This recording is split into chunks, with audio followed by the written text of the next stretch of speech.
the snow descends, silent whispers from the winds as they bend. Candles flicker in each ancient tower, the night holds a mystic power. Moonlight dancing on the frozen ground, echoes of nights long lost and found. Armored shadows in the frosty night, roses steel under pale moonlight. Winter weaves their spells so fine and deep, the city breathes and ancient spirits keep guarding tales of old with every breath. Blood, brothers, honor, even in death.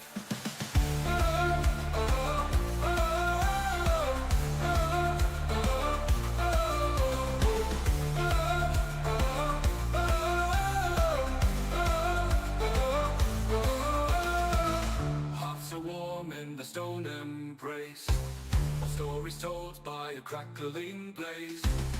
Children dreaming of heroic quests in the city where legends rest. Snowflakes landing on a solemn cross mark the places of triumph and loss. Chills that whisper of a time before, hollow moments that we adore. Winter weaves their spells so fine and deep, the city breathes and ancient spirits keep guarding tales of old with every breath. Blood, brothers, honor, even in death.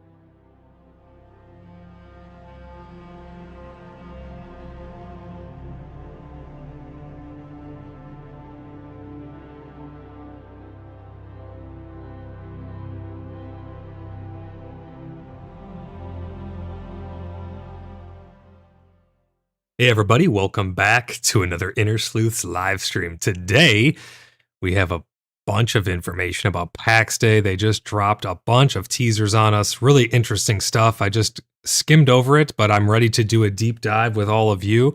I hope you guys are ready as well. But before we get into this episode, first of all, a huge shout out to all my channel members and all my supporters. Thank you guys so much for all the continued support. You guys are the best, and you're the reason why I'm able to be here and bring you unbiased, truthful news, first and foremost, as fast as I possibly can. If you are new here, my favorite thing to do is to read your guys' chats and interact with you guys throughout the streams. It's why I do these live, is in order to give us that back and forth. So if you have any questions, comments, concerns, whether they're good, bad, or indifferent, please do not hesitate. As long as you're acting in good faith, do not hesitate to throw your comment out there. I'd love to hear from you and get your take on all of this juicy information that was just dropped on us. I mean, it's some really cool stuff, guys. We are doing a giveaway this month. We're giving away another copy of PAX Day. It's going to be done around the turn of the year because I wait until the month is completely over and then I pull up my program. We do it live. We'll pull the next winner for the next giveaway, which is going to be, again, another copy of PAX Day. We've given away many copies of PAX Day now at this point. The last one went out to Hawk214. So congrats to you, Hawk. And I can't wait to see who the next winner is going to be. Win a free copy of PAX Day for yourself to get more plots if you already have the game. Give it to a family member or a friend who's thinking about getting into PAX Day. Also, send them my way. I'd love to answer all of their questions and let them see PAX Day for what it truly has to offer so they can decide for themselves, make an educated decision if this game is going to be for them. I don't try to sell people on the game. I just try to show people what the game has to offer and let them make the decision for themselves, because you don't want people getting into games that they're not going to like. So I like to show all of its merits, everything that it has to offer. And if they have any questions or comments or concerns, I can answer and address those throughout my live streams. I love to interact with you guys. This is normally where I'd say we have a 1,000 subscriber goal, but as you guys already know, We have completely decimated my 1,000 subscriber goal. We're pushing towards 1,200 subscribers now. So if you're not yet subscribed, please consider subscribing. It really helps the channel to grow. Share it with your friends so they know about PaxCast here. They know about the Inner Sleuths and all the great information that I'm trying to bring to you guys as fast as possible. Because we reached that 1,000 subscriber goal, we are doing a 24-hour subathon. That is going to be on December 27th around 3 p.m. The time may fluctuate by an hour or so, but it's going to be around 3 p.m. on December 27th. That's a Friday. So I hope you guys are able to join me for that, or at least part of it. It would really mean the world to me, bringing the new year together right before on December 27th. I'm probably going to be doing a New Year's stream as well. We shall see. I've been a little bit busy with all of the holiday festivities that are taking place, getting everything ready. I got to go buy a brisket today so I can get it ready for Christmas. I'm doing a brisket on Christmas. Maven says, hello, everyone, hitting us with the triple brisket. I'm not getting a triple brisket today, but it might as well. It's coming from Costco, so it's going to be a big, juicy, succulent brisket for Christmas. Fidgevril, great to see you. He says, hello, Inner Sleuths and fellow blood brothers. It's a packtastic day. I would say so indeed. I still have a little bit of shopping to do. I got some things I got to get squared away for a couple more people. And then I'm going to be ready for the holiday season. I hope you guys are ready for it as well. So join us for that 24-hour subathon. It's gonna be an interesting one. Several hours. Well, I say several hours. It's probably gonna be 1 hour. We'll start on the clock. That's gonna be our starting point. So we have to do 20. We have to reach 23 more hours. But it's going to start December 27th around 3 p.m.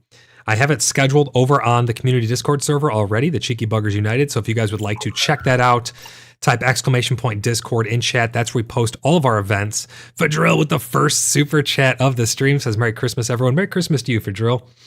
I hope you are getting in the spirit of Christmas. Ange! Holy crap, Ange is here at the beginning of a stream? No way. No way. Ange, how's it going? Welcome into the stream, Ange. Really great to see everybody. We have many more people still filing in, so we're just going to continue with our intro, and we'll start soon here, guys. But yeah, we're doing the giveaway. Make sure you take part in the giveaway. The way you take part in the giveaway is be subscribed to this channel, leave comments on any of my uploads that took place during the month of December. So go back to my very first upload all the way up until the end of December. Just leave comments on them. You can get one entry per video per upload. So like this stream, for instance, after it becomes a video on my channel, if you go and leave a comment on it, you'll get one entry. If you go to the stream we did a couple days ago and you leave a comment on it, you'll get another entry. So you can get multiple entries. You can only get one per video though. So if you leave multiple comments on the same video, you won't get multiple entries from that particular video. You know, like if you leave 2 comments, you only get 1 entry. But if you leave a different comment on different videos, boom, that's how you get your multiple entries right there. And then at the end, I have a program that will pull up live and we will go over live who won the giveaway. It pulls a random subscriber and their comment, and that's how it works. Pretty straightforward. Ange says, LOL, I know, right? You better be so proud. I'm so proud, Ange. I cannot believe that you made it here at the beginning of a stream. I'm just giving Ange shit. She always messages me after my streams and she's like, oh my God, I'm a terrible friend. I missed your stream. And I'm like, no, they become videos. You can go watch it still. But it's great to have you here for the live, Ange. It really is. Maven, thank you for that link to Discord. That's how you guys get a link over to the Discord. So if you'd like to join the Cheeky Buggers United community Discord server, go ahead and click that link. You'll get a link over there. You'll get an invite over to our Discord server where we play all kinds of games together. We have fun playing Star Citizen, which just released their 4.0 onto a different branch. So after we finish the Save Stanton event, we're going to be able to hop over into Pyro. I'm really, really excited about that. We've been playing a little bit of World of Warcraft here and there. We got all kinds of stuff going on. We just like to dabble around and have fun because that's what it's all about here at the Order of the Blood Brothers and the Cheeky Buggers United and the Inner Sleuths. Is all about having fun with making good memories with good people playing good games. You guys recruiting? We're always recruiting. We recruit for everything. So here's how it works, Marslow Gaming. You join the Cheeky Buggers United. That's our community, right? The Order of the Blood Brothers is our clan in PAX Day, but let's say you're an ally of ours, and we don't want conflict of interest. You won't get the Blood Brothers role over on Discord because you're in a different clan. You'll get the allied member tag, and you'll be good to go there. You get access to some special stuff if we form a formal alliance. But you can still join the Cheeky Buggers United Community Discord server. Anybody's welcome to join that. And if you want to take it to the next level and you want to become a verified CBU member, even people who are not in the Order of the Blood Brothers, you can still get that verified CBU member role. You just go to our website, !website in chat, and you'll get a link over to www.cheekybugger.net where you can fill out your very own application, and then you will get vetted and verified. Your application will be looked over, and then you will eventually get the verified CBU member role on Discord. That role gets you instant. It means you're part of the community, which is what we are first and foremost. Order of the Blood Brothers is just a clan of ours for PAX Day. But we really, at our core, at our soul, we are a community. We play all kinds of games together. So if you're interested in like our private servers for Minecraft or Project Zomboid or whatever it may be, German, it's website, ! Website is how you actually pull that up. But yeah, so if you want to join our community, you get instant access into any private servers that we host because it means that you've been verified, you're acting in good faith, and you're in the community. The community is, again, our core. That's how you get access to all of our private servers and any clan or guild that you would like to partake in for any games.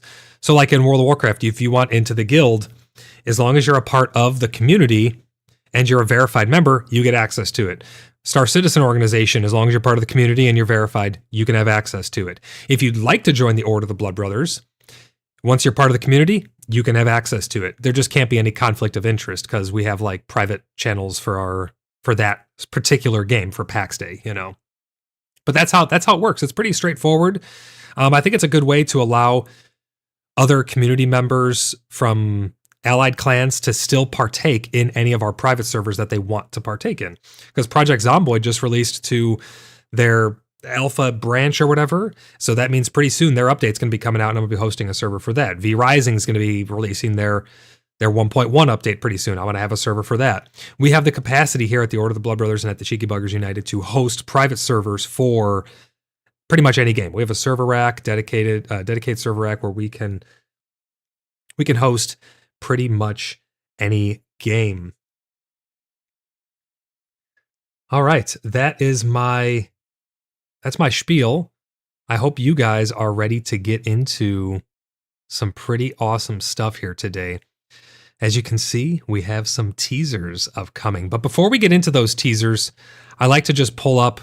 Well, first of all, let me unpause Tangia. I'm getting ahead of myself here. I always forget to unpause Tangia. So Tangia in the bottom left corner, you can see is paused for the subathon, which is taking place on December 27th around 3 p.m. An hour will start off on the clock, and you guys can extend that clock further and further by becoming channel members, gifting memberships, any of the things. I have a menu. We tested it last stream. It works perfect. So thank you guys for helping me test that. Super chats and all kinds of things like that. Those will extend the clock further and further.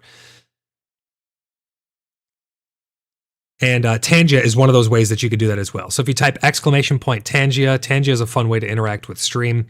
It lets you put funny memes and stuff. So I'm going to go ahead and unpause Tangia now. And now any Tangias that are pending will go ahead and play through.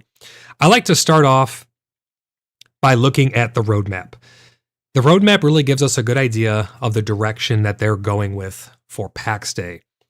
Verse 1 in the fall, we've accomplished, I think just about all of those over there. We're into verse 2 now, and it says more to come. We got the language, we got the friends list, we have the gold economy, we have the market stalls. The only thing we don't have is a compass. I don't think a compass would be too hard for them to implement, but their map has been giving them some trouble still. Hopefully they can get that dialed in, but we'll see when that comes. I'm really excited about what the more to come is. You could see the ongoing and later during early access as well. Blimpy says, uh-oh, spiders incoming. I think Demon S may be sleeping, so I don't know if we're going to get spiders or jump scares just yet. I like to start off with the roadmap, though, because for anybody who's tuning in for the first time, this lets you see the bigger picture of what is going to be coming, hopefully very soon. Let me pull up their article here, because they just put out an announcement, and I'm going to read through this with you guys. I have a bunch of pictures as well. that I've pulled. Federal says, Void, got my rig updated yesterday, new power supply, and the RTX 4090 liquid cooled GPU. Nice, man. You're going to be able to play Star Citizen with us in no time. Ryan says, morning from the B&B. Ryan, hope you're doing well. Welcome into the stream. But yeah, Marshlow, to answer your question, we are always recruiting. We'll never really stop recruiting because, again, we're a community. Let's dive into this post. Again, unfortunately, I don't have a visual because they like to put these things out on Discord and then like the next day they'll show up on the website with the visuals. I have the images though. You just won't be able to see the thing that I'm actually reading. If you'd like to follow along for yourself, head over to their Discord, the official PAX Day Discord, and it's under their announcements. That's where I'm actually reading this from. And again, I want to hear from you guys. There's some really cool stuff in here. This is going to be an episode that is pretty much solely dedicated to Theorycraft because we don't know when these things are going to be coming. But I have a lot of interesting ideas on what these things could mean, and it really is going to paint the picture of the future of PAX Day. They start off by saying, hello, Paxians.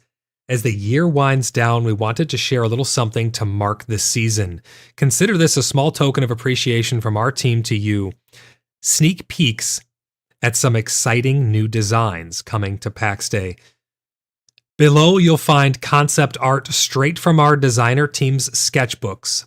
Keep in mind that these are early visuals and may evolve before their in-game debut. And the first one we have available here is demonic biomes. Because as you guys know, they're starting to move things into their own special little biomes now. All the corrupted boars and all the corrupted wolves and things like that. Those have made their way into their own corrupted biomes now. Things are starting to gravitate towards kind of like zones in World of Warcraft. This is a zone that's made for like this level. It's this difficulty. You can find these things here. And the rewards are starting to make sense. Like the drops are starting to make sense based on what those biomes are, what those enemies are. It's starting to become a little more predictable in a way because you know, hey, this biome's going to have these guys in it. It's not as random as it once was where you would just come across just unfathomable horrors out in the middle of the woods. You still can, but you have to go to these other special biomes now. So the first one, let me get this art pulled up here. This is the concept art for it. And this is the demonic biome. This is their concept art for it. The Cursed Rocklands. Our first preview showcase of visual development piece to find the right direction for the Cursed Rocklands and the Corrupted Plains biome. Currently, these biomes, fiery hues and rugged terrain might seem a bit too inviting. So they're saying that like the rocky terrain and the red hues are too warm and inviting for a corrupted zone. As you can see, our art team is dialing up the menace to make them as daunting as they deserve to be. And I must say, I really, really enjoy the dark feel they're going with this game. It's one of my biggest criticisms of Diablo. With Diablo 3, they kind of took the visuals in a different direction than Diablo 2. And I know it's not related to this game, but again, I pull from things that I have experience with. And I never really liked the art style of Diablo 3.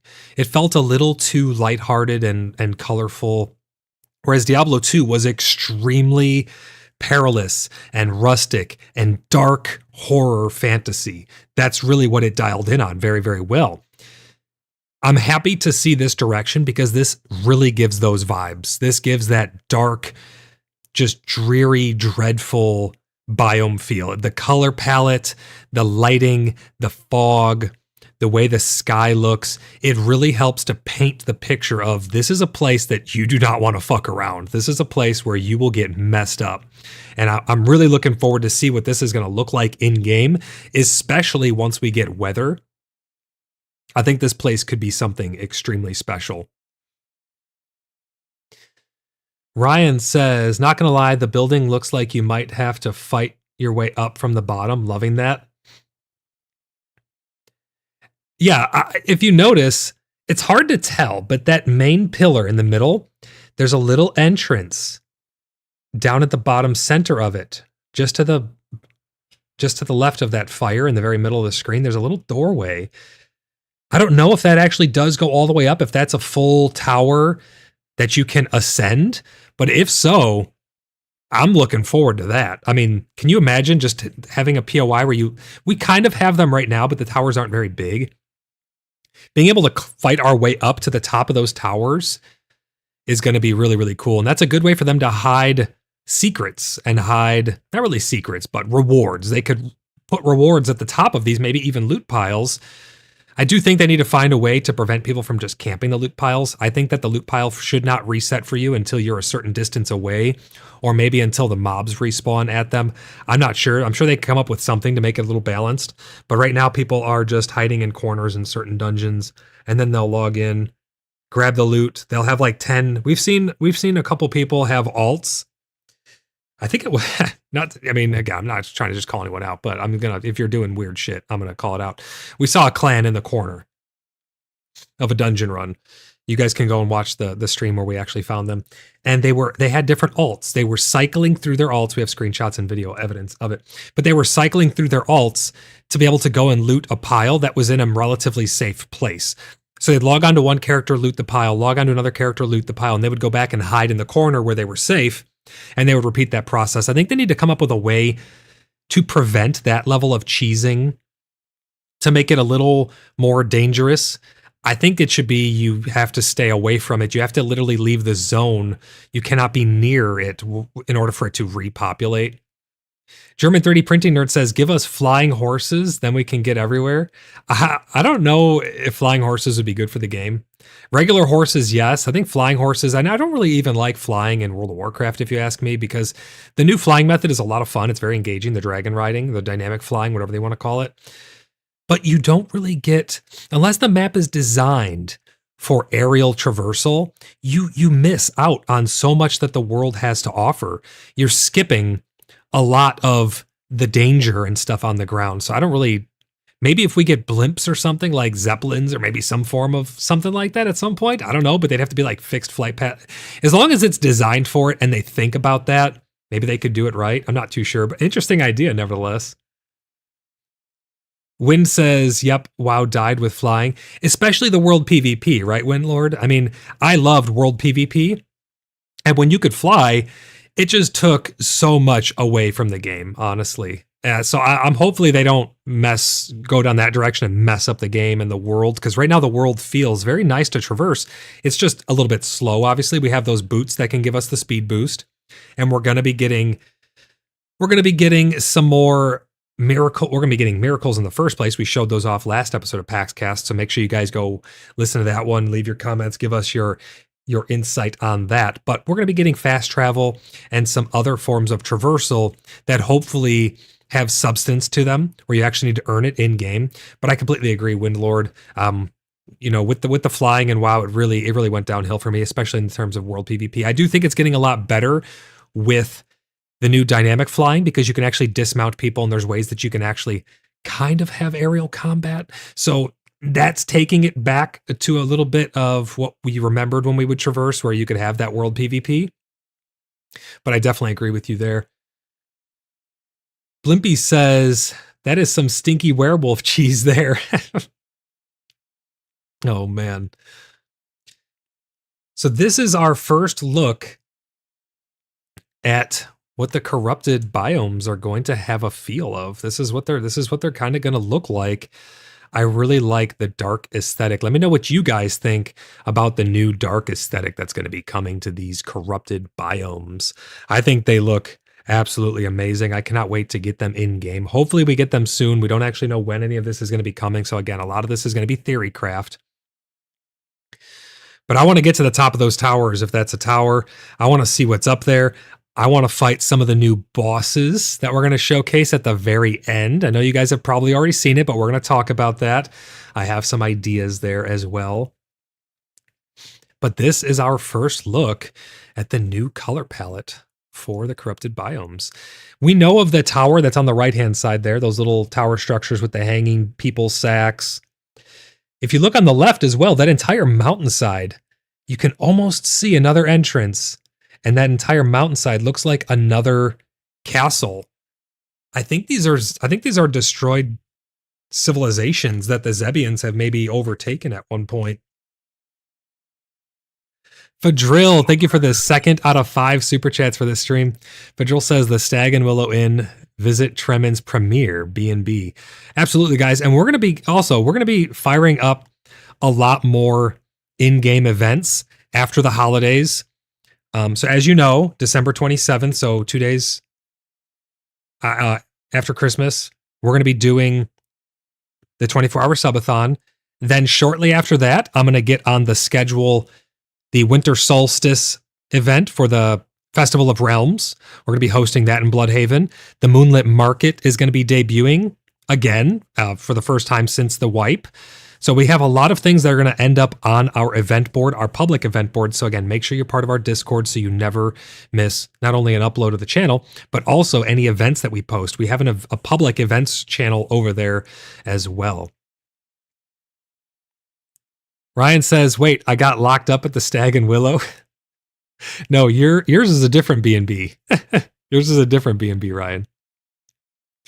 Maven says, I heard the princess was in another castle, but I think she could be at the Stag and Willow Inn, safest spot in all of Carries.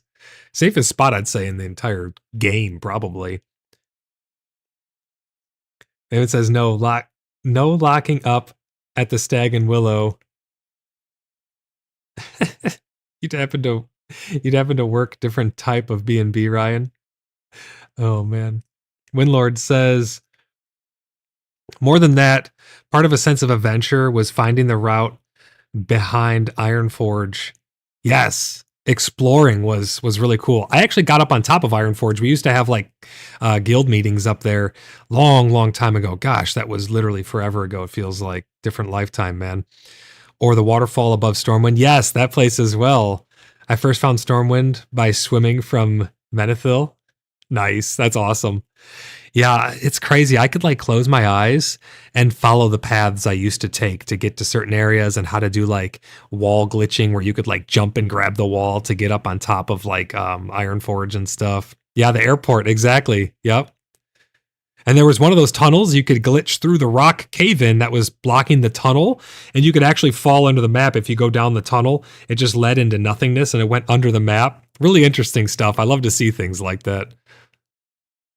Almost called you Batman. Darth says, Darth, great to see you, by the way. Welcome into the stream. Theory, my Voidman. New biomes only fit, and teleporting becomes more useful because with Grace comes the larger maps. That's an interesting idea. I don't know if we're going to be getting bigger maps or more zones or an expansion on our map just yet. I think we're just going to get the fast travel. I mean, let's be honest, the maps are big enough right now to warrant fast travel and mounts. So I don't know if we'll be getting it right away, but I like where you're going with that.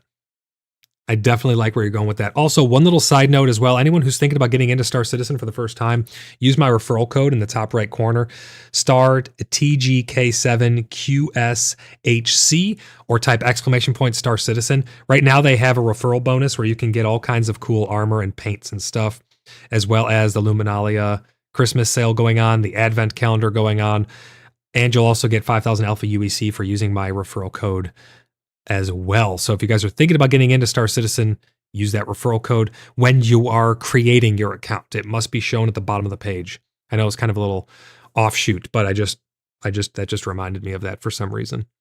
Ryan says, I have to say that I'd find it surprising if the demonic biomes were so close to the Heartland.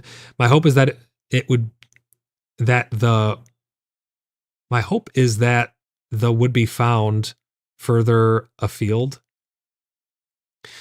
Look at the broken gates on the map, hopefully. Oh yeah, those broken gates, those things might lead to other maps. I mean, I don't know if they're just there as aesthetic or if they're going to be opened at some point, but I completely agree with I'd like to see those lead to other places. Federal says, what's this Star Citizen I keep hearing about?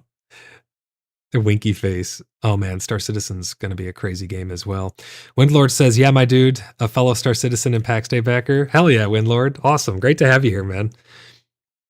Yeah, Star Citizen is a really cool project. It really is. A lot of people talk a lot of crap about it. A lot of people talk crap about PAX Day too. But, I'm just here to bring the honest news. Anything that I tell you guys is going to be my own opinion, straight from my heart. I'm never going to bullshit you guys. I'm not here to blow rainbows up anybody's ass. I'm just going to tell you the truth, tell you it as it is. And I like to have honest dialogue about these things, good, bad, or indifferent. But yeah, Star Citizen's really cool. I am digging the direction they're going with that game as well. All right, let's see what else we have in store here. Darth says, Fadril, our beloved Grand Marshal hits his head while building. He keeps talking about people flying in the stars. Right? Star Citizen is just some little game, no biggie. It's almost all consuming and all. Exactly. It's like the Tyrannid from Star Citizen. It's the all consuming. Windlord says, ass rainbows were one of the stretch goals, I think.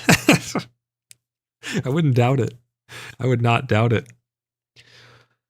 But yeah, final thoughts on this biome artwork here. I really dig it. I want some really dark, creepy, absolutely horrendous, horror-filled biomes. Much like, if you guys have not listened to our Through the Veil episode of The Veiled Mythos, make sure you guys go listen to it. I describe some crazy horrors and stuff. It's all through RP, but it's a really, really good episode. We have a couple others that are pretty dark like that as well. So if you like that dark horror, make sure you guys go listen to the Through the Veil episode.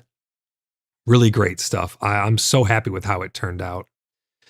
But this biome looks really creepy and dark, and I am digging it. Mainframe, give us more of this. I want some really creepy adventures in some very dangerous and scary places. I want to forge a path through a place of absolute horrors, and this is kind of giving me those vibes.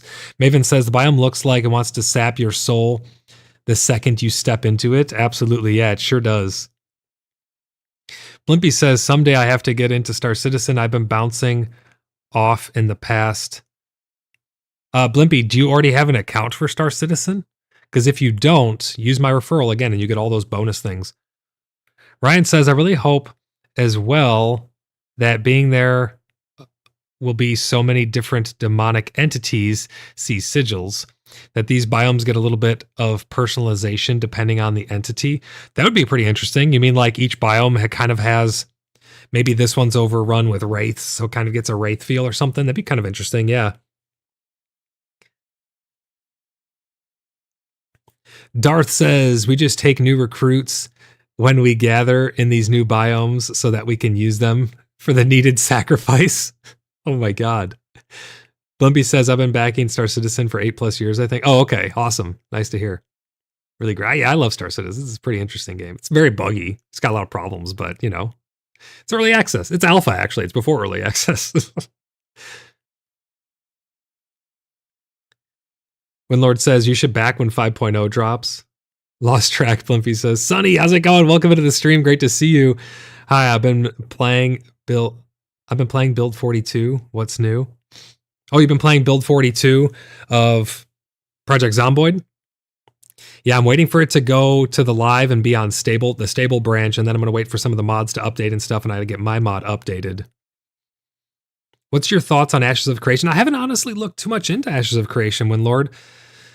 I should probably give it another peek. I didn't like the way that they were charging for access into their betas and stuff. Now, I'm sure I could get access, being press, I could probably cover it, and they'd probably give me a key maybe to get in. I don't know. I mean, there's a lot of other games that are giving me keys because they want you to cover their stuff. I don't let that hinder the truth. I will always tell you guys the truth regardless. I can't be bought and paid for. Like Uttagrul, they gave me a key to cover their game, and I don't want to say I absolutely shit all over it, but the combat was so bad and I called it out. I'm always going to tell you guys the truth. I have not looked too much into Ashes of Creation, though, because I've been pretty much wholly consumed with Star Citizen and PAX Day at the current moment.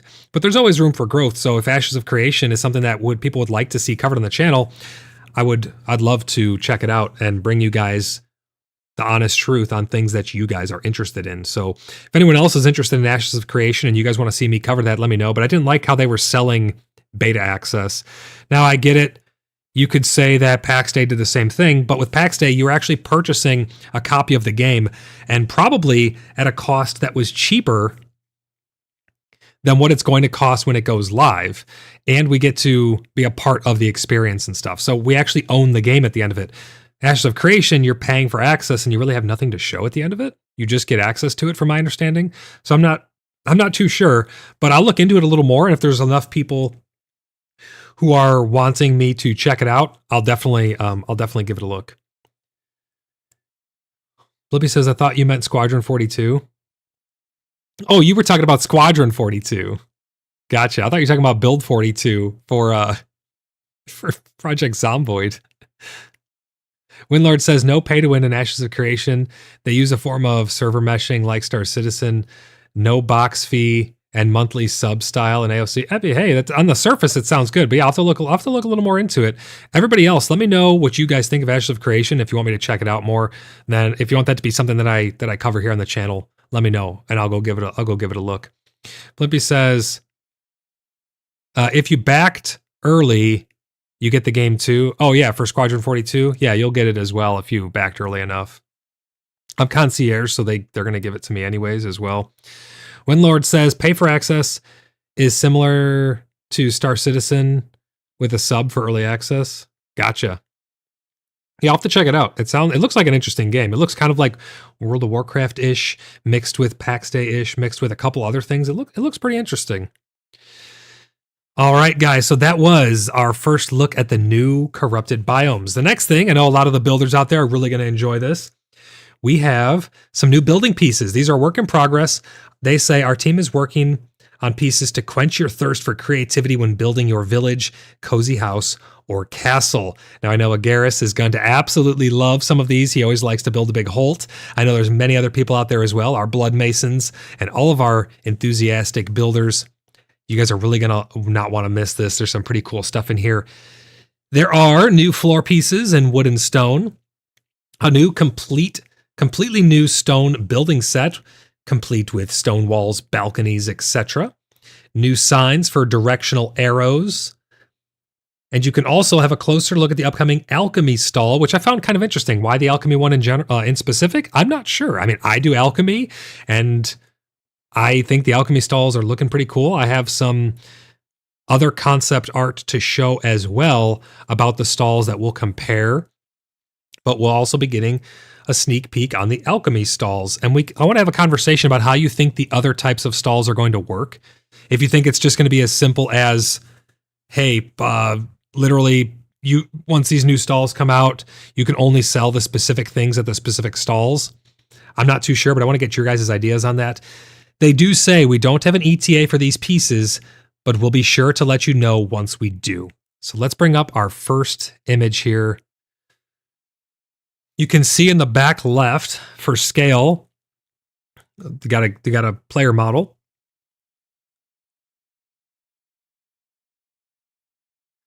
Let's catch up on a little bit of chat here. Darth says Ashes of Cortez. LOL, just had to.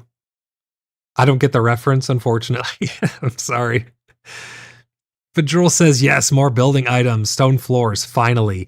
Blimpy says, sadly, I have to bail for something very important, a nap.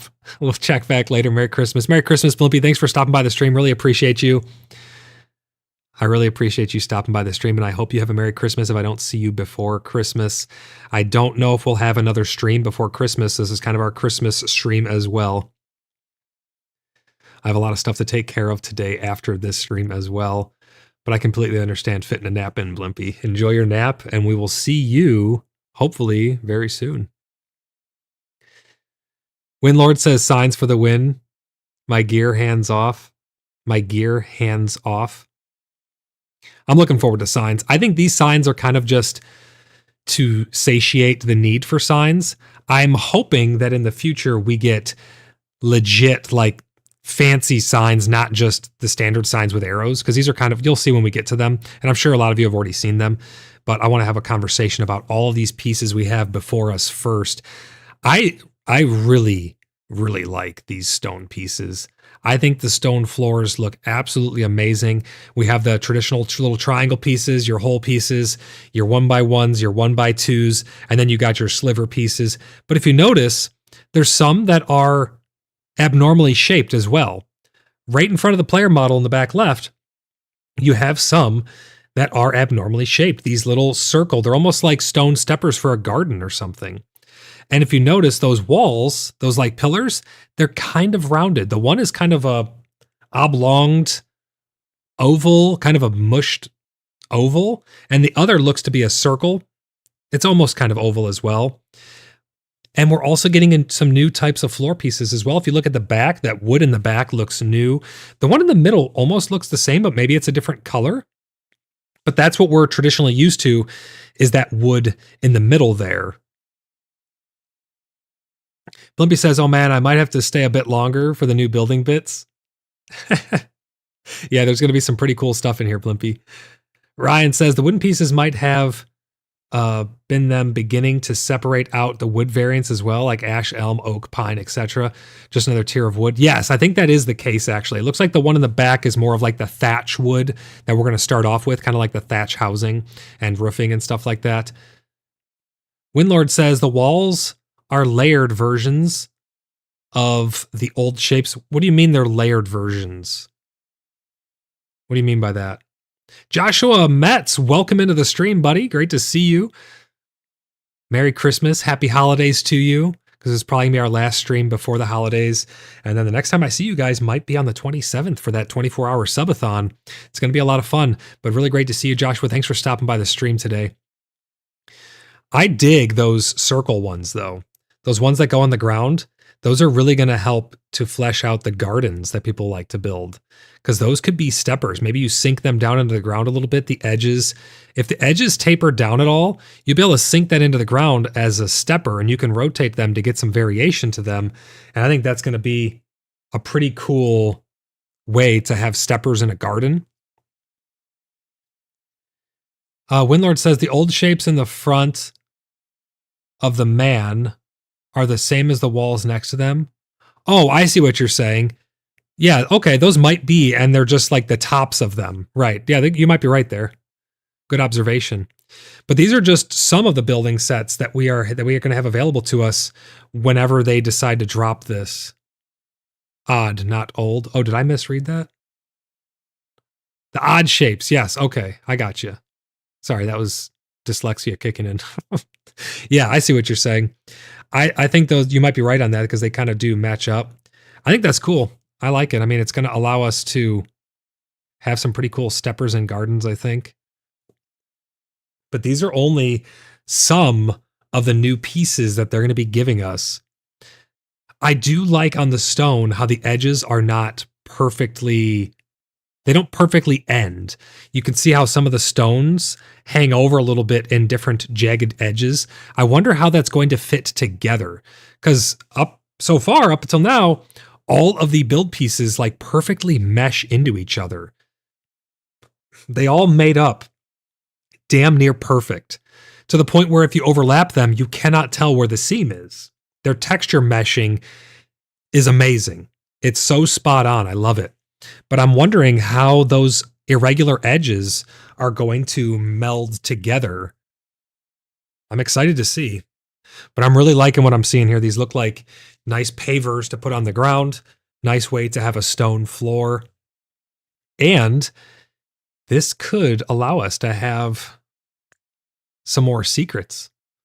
In the same way that we have secrets now, you can put a floor down and then in the, below it, build something with walls and leave it hollow, so that way you can have a secret. I think the stone might block more light. I think the light is coming through the wood planks because of the slits in them.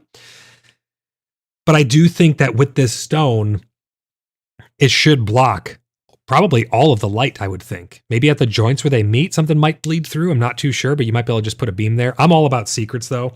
I really like secrets in builds. I love to have little hidden nooks and crannies. And in my own builds, you can find many, many secrets with different entrances and all kinds of fun stuff. So if you guys are looking for a challenge, come on down to my apothecary and have a look around. I think you guys will be pleasantly surprised at some of the fun stuff that's hidden there. And around Bloodhaven, there's all kinds of secrets. Windlord says, so all the flat pieces can be layered into walls, no? I'm sure they could, yeah. Yeah, I'm sure those could. You could probably just stack them on top of each other and make walls out of them. I'm just curious how these textures are going to meld into each other, because I just don't know with those irregular edges there. Let's check out the next image we have here. It's going to be some walls. And I don't know if you guys noticed this. In the bottom right, it almost looks like a type of sewer or bridge model. I think it's made for the balcony or something like that, but it looks like little sewer grate entrances or something. I like them. This is gonna open up so many building options. I want to have like little sewer drains and stuff that go underneath buildings and underneath walkways. And man, the only thing we're really going to be missing after this, I mean, I'm sure everyone's going to want more and more and more, but they said at some point we'll be able to paint along the surface. We'll be able to paint our own little pathways with like a brush tool. So you could put different pathways connecting stuff for your buildings. But there are some really awesome looking pieces in here. You can see some of those new windows that we were seeing. We were absolutely right. For all the people who called that stuff out, you guys were spot on. Really great hypothesis there. And it looks like we are going to be getting those windows now. You can see in the back there, you have the little slit window, and then you have the offset window. In the very back, you have double window that's centered and a single window that's centered. They look really great. And now we're going to have some more stone walls. They're a little bit more refined, and we're also going to get square pillars, some new short pillars and tall pillars, some new railings, it looks like. I'm really digging all of these pieces. There's a lot of really good stuff here. Blimpy says real crenulated walls as well. Yeah, we're going to be getting the little notch out walls for the balconies, or, on top of like a barracks or something. Proteo, how's it going? Welcome to the stream, buddy. Wonder if Windows will start taking glass. I think they are. I think they're going to take the high tier of glass. In fact, if I had to give a guess, I think that's what because right now the high tier of glass is useless. So I think that this will bring in that higher tier of glass being actually functional. Federal says, did I hear barracks? You did indeed. I'm very much looking forward to building with these, Federal says. Oh, I'm sure you are, brother.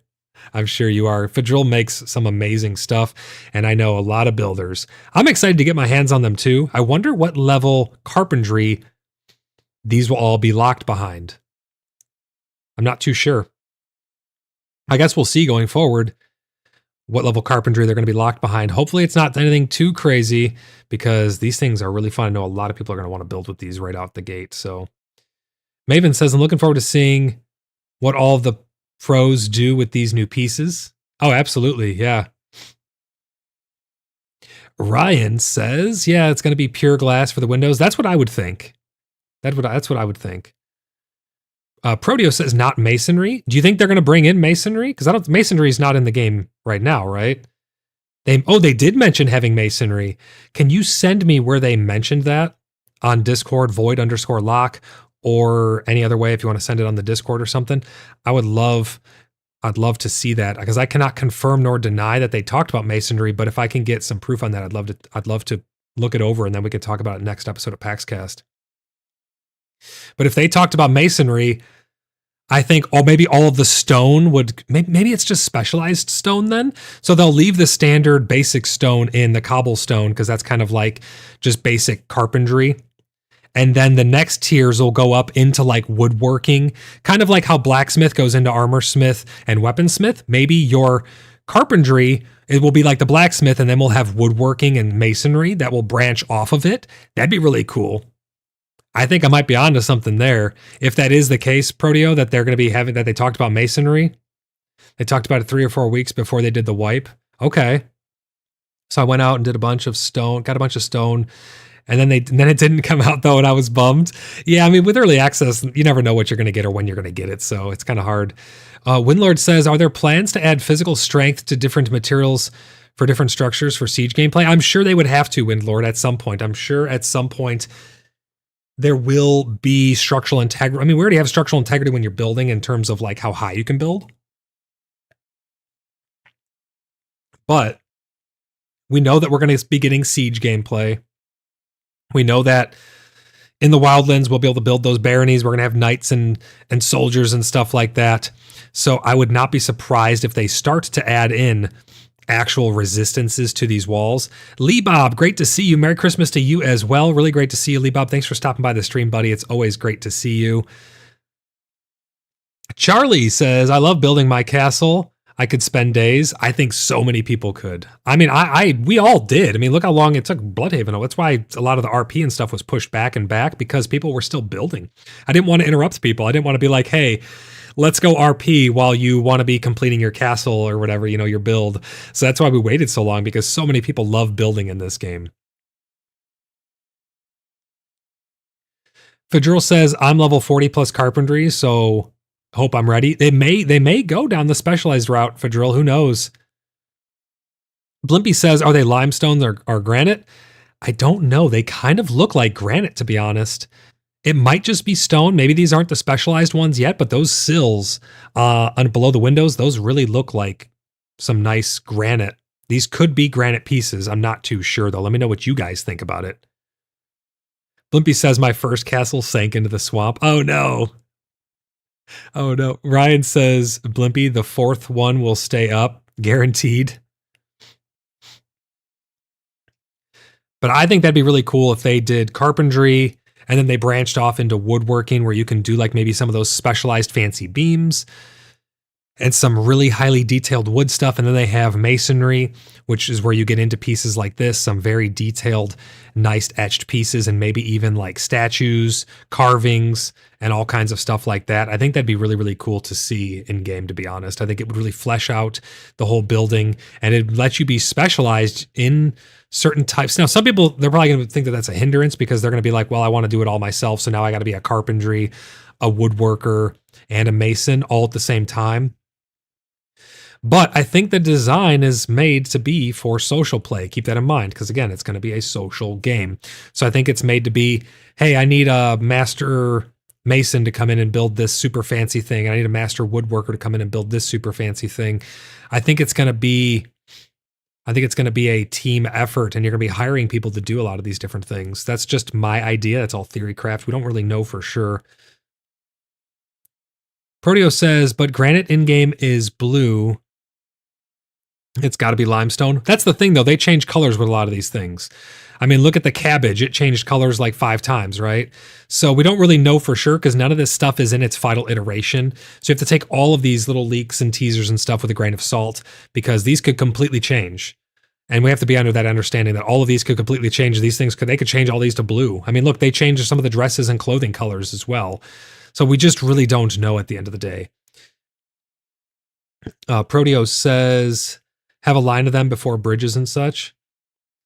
I really hope that we get to build some actual bridges that are high enough for maybe some boats to fit underneath. I think that'd be really, really cool.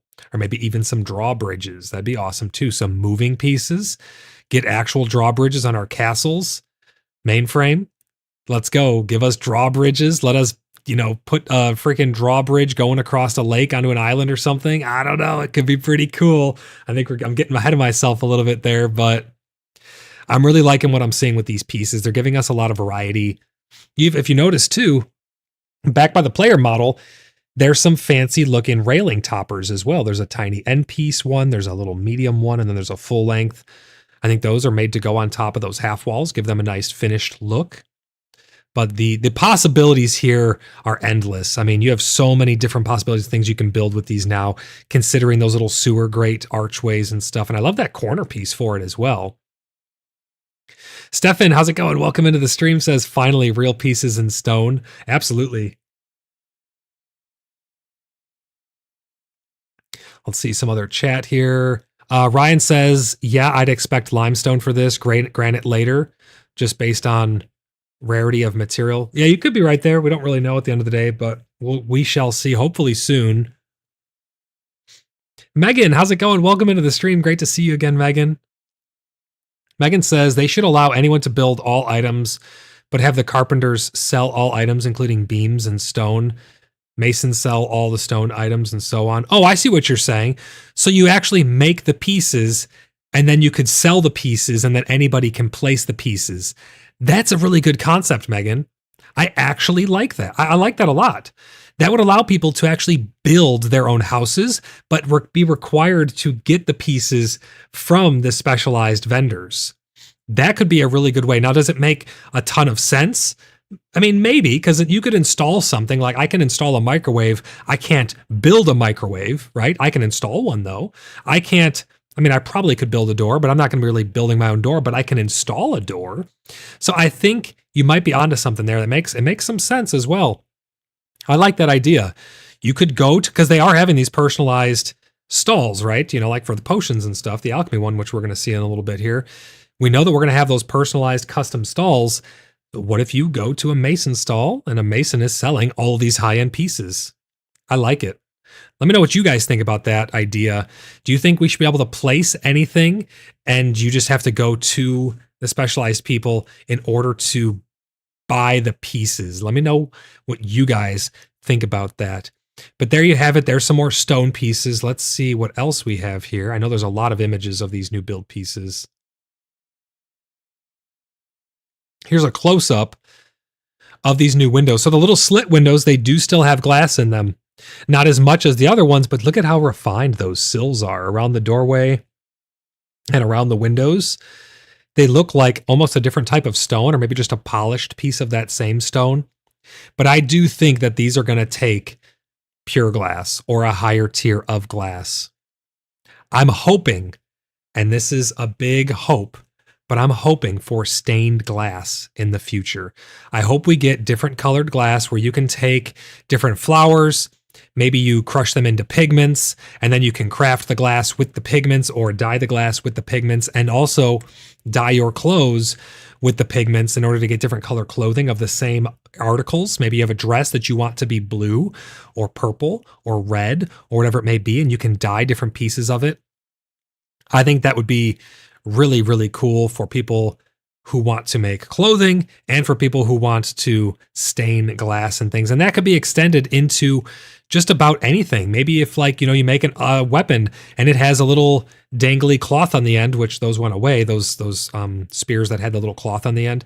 But you could even dye that to add a little flair to it. Maybe, because I really like the color purple. I think it's a really cool color. The really deep, dark, mystical looking purple.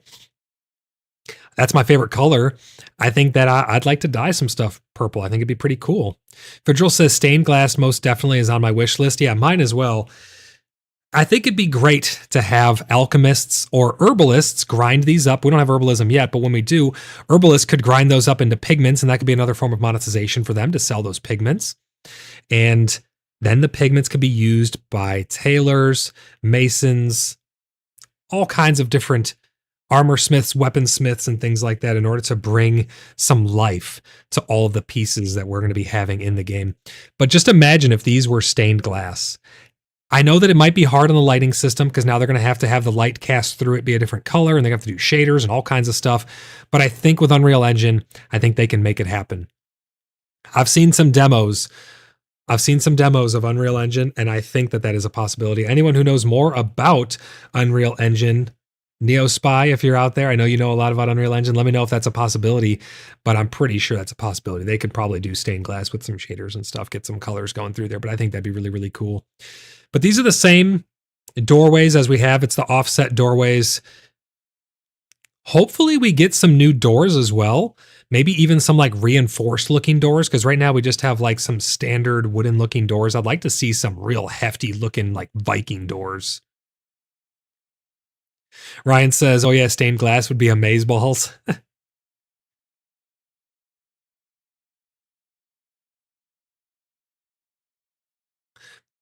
I really like how these windows are turning out though. Mainframe, I think people are going to be really excited about these when we get our hands on them.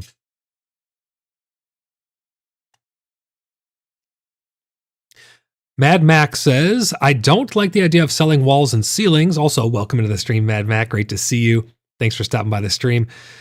They go on to say, I know a few people who only played the game to build, and I've not seen them since. This would give them a reason to play. So you're saying it would give them a reason to play to be able to build with these new pieces?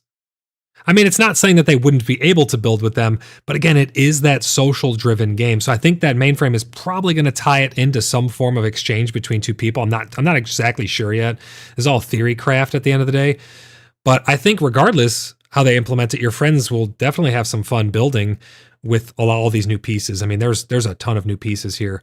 And they're only really getting started, guys. I mean, we're still in early access. There's going to be so many pieces when this game comes out that we're going to have all kinds of new build pieces to mess around with to make some really unique builds. But even just what we're seeing here today, there's going to be a lot to mess around with and to build with. I'm looking forward to it. Fadril says more lighting types too. Yeah, I do think that'd be really nice if we get some more lighting types, some more fancy ones that blend in and match the new aesthetic that we have with some of these new pieces. I think that would benefit the game a lot as well. Ryan says iron, steel, banded, reinforced doors would be cool. Yeah, that'd be really awesome actually to have some iron reinforced doors. I'm on board with that. House of Mining, great to see you. Welcome back to the stream. Always great to see you in stream. They go on to say, I think they are sandstone or limestone or granite. Some people seem to think that they're limestone.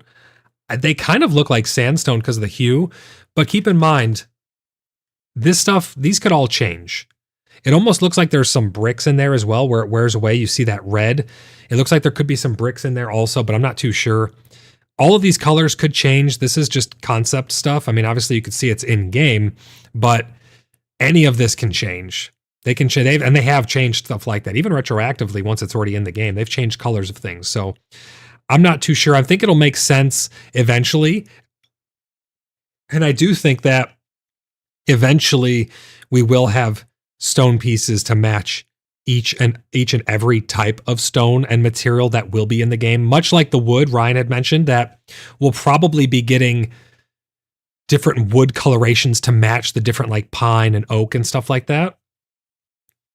Maven says, I can't wait for the windows especially, but hoping for a way to make stained glass blowers. Yeah, I think that another profession, such as masonry for the stonework, I think that having a glass blowing profession would be pretty cool, as long as it can have enough substance to it that the people who are partaking in it are going to enjoy it. Because I don't want like an empty profession where it's like you're just making a couple things. But I think maybe even some custom, this is all theory craft, but I think some custom stained glass where you're actually putting the designs. I think that'd be really cool. Kind of like in Minecraft, how you design your shields and your banners and stuff on the little table there. I think it'd be cool to make your own custom stained glass, honestly. Now, that could be a bit far-fetched, but again, we're doing some theory craft here because this is PaxCast after all. We're talking about things that we want to see in the future, and I don't want you guys, if you're new here as well, don't be shy. Hop in chat. Let me know your guys' opinions on all of these things because I want to make sure that Mainframe hears from you, hears from me, and they get all the questions, comments, and concerns from the community that we have to offer. House of Mining says, so brick/clay and a guess on the rock. Yeah, I mean, it might take some clay to put it together, maybe take some bricks. I don't know. Who knows what the actual ingredients will be? It could just be straight stone. I'm not too sure, but nevertheless, I really like how these look. I think these could add a ton to people's builds and things like that. Proteo says, wonder if they will introduce more stone. Oh, I'm almost positive they will. Like a small stone you find randomly on the ground could be field stone. And then the gneiss is mineable, etc. Very well could be. I would not be surprised if we see like 10 different types of stone eventually, like all different types of building materials and stuff like that. Could be lime washed clay.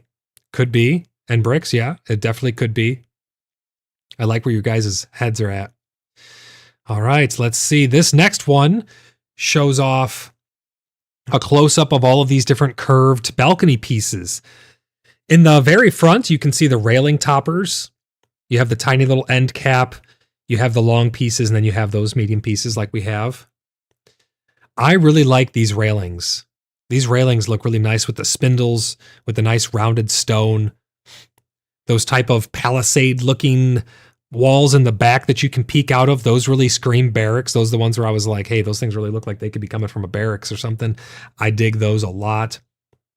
I think these are going to make balconies. In the next image we have, you'll actually be able to see a lot of these pieces in use in a little bit of a demonstration. But I think these are going to add so much variety to builds because people use all these things in different ways. Like these could be used on balconies. They could also be used down on patios on the ground. They could also be used inside of the house for different little railings and such. So there's so many different ways that these different pieces can be used. And it's really going to come down to each individual putting their own little flavor and spin on how they're going to use these. I mean, hell, you could build almost like walls out of these if you took those and stacked them on top of each other. Now you can have a little bit of a see-through wall where you can't reach the other side, but you can see to the other side, maybe like jail cells or something. I mean, there's so many different things that you could use all of these new pieces for. I'm really excited to see what people are going to build with these. Just imagine for a moment, just think about all of the different life and variety this is going to bring to the world. The more build pieces, the more people out there are going to be using them in unique ways and making the world really be unique and come to life. And I'm so excited to see what you guys build with these pieces. I particularly like the angled ones, that angled wall piece and the angled railing. I think those are going to add a lot of nice angles to the outsides of buildings. Because right now, buildings can tend to be very square, very rigid with their corners. And I think that having some more cornered and rounded pieces, and not just these, but others in the future, that could add to a more soft feel for some of these builds that people are doing. The more they help us, and I think one of the hardest things is the roof pieces. I think they should make it to the where you could actually click and drag and paint the roof pieces on, and it will meld to whatever angles you're putting. That's a far-fetched theory craft, but I think that would make it a lot easier to do roof tiles. Right now, that's one of the hardest things. You can make your walls all different types of angles and stuff, but the actual rooftops are super hard to make match up to those. But I think with these, at least the balconies and some of the railings and patios and stuff will have a lot more soft angles to them and not be so rigid and squared off. EOTB, great to see you. EOTB says, yo, more life is always good. Absolutely. Proteo says, hopefully stone walls with arches will soon come as well. Yeah, I think that'd be really cool to get some nice archways as well. We have they're starting to go towards that because right now we have the arched wooden beams that we got pretty recently. So I would not be surprised if we start to get some more stone pieces like that as well. UTB says, oh my God, give us paints in era colors only, otherwise we get pink houses. Yeah, I don't think that giving us too many colors that are especially bright and off-putting could really ruin our immersion a lot. So hopefully, when they do give us dyes and things like that, they're not too crazy vibrant. For clothing, it kind of could make sense because you're getting those from nature. I don't know how the pigments would work on buildings, though. You don't want like a pink house, you know? Watson, how's it going? Welcome into the stream. Eat more brisket. You got it. I'm going to be getting a brisket today, actually. I'm going to be cooking it up for Christmas dinner. So we're definitely going to be eating some more brisket. Great to see you. Thanks for stopping by the stream. Proteo says, dang, an HOA? That would suck. Oh, you mean like a homeowners association? I mean, we don't really have rules on how people build and stuff in Bloodhaven. I like people to be as creative as they possibly can. We help out some people if they're not very good at building and their house, maybe they feel like their house is a little not fancy enough. We help people out. We have different builders that can help people make their stuff look as fancy as they want. But we'd like to let people's freedoms shine through. All right, so that's the last close-up we have of some of the new build pieces. If you guys have any final thoughts about any of these build pieces, or you guys anything else comes to mind later about these build pieces, let me know. These are very open and relaxed streams. On to the next one here. We're going to get to see all of these in action. I mean, check that out. That's like half as beautiful as something for Drill's going to make. I'll tell you that right now. I think it needs more vines. That's just me personally. But you can really start to see how they're all coming together now. You can see at the very bottom in the left, you have the cobblestone foundations. That's what's setting the actual foundation of the house. And then you go up into that new stone with those beautiful windows. And you can see how they've done those slanted supports coming out. Those are probably purely aesthetic, but they add a lot of depth there. And then it goes up higher and it goes into those cottage walls and stuff. And you can see in between spanning with those archways, you have some more cottage as well. So you're starting to see how all of this is going to blend together to build some absolutely wonderful builds in our world. I mean, it's going to really, really come to life now once people get these pieces in their hands. I'm going to catch up on a little bit of chat here. Watson said, you would be surprised with how many vibrant dye colors there were in the Middle Ages. The problem was cost. Hey, if that's true, that's true. I just think it'd be kind of silly to come across like a neon pink house. That's for my own immersion. But if that's a thing, it's a thing. I'm all for dyes, though. I think it's be cool. Fadril says, want them now, LOL. Absolutely. God Silent Grace, how's it going? Welcome into the stream, buddy. He says, I want them. We all want them. These are some really, really cool pieces. The German 3D printing nerd says, that's going to be my next house. Oh, this one right here? Look at.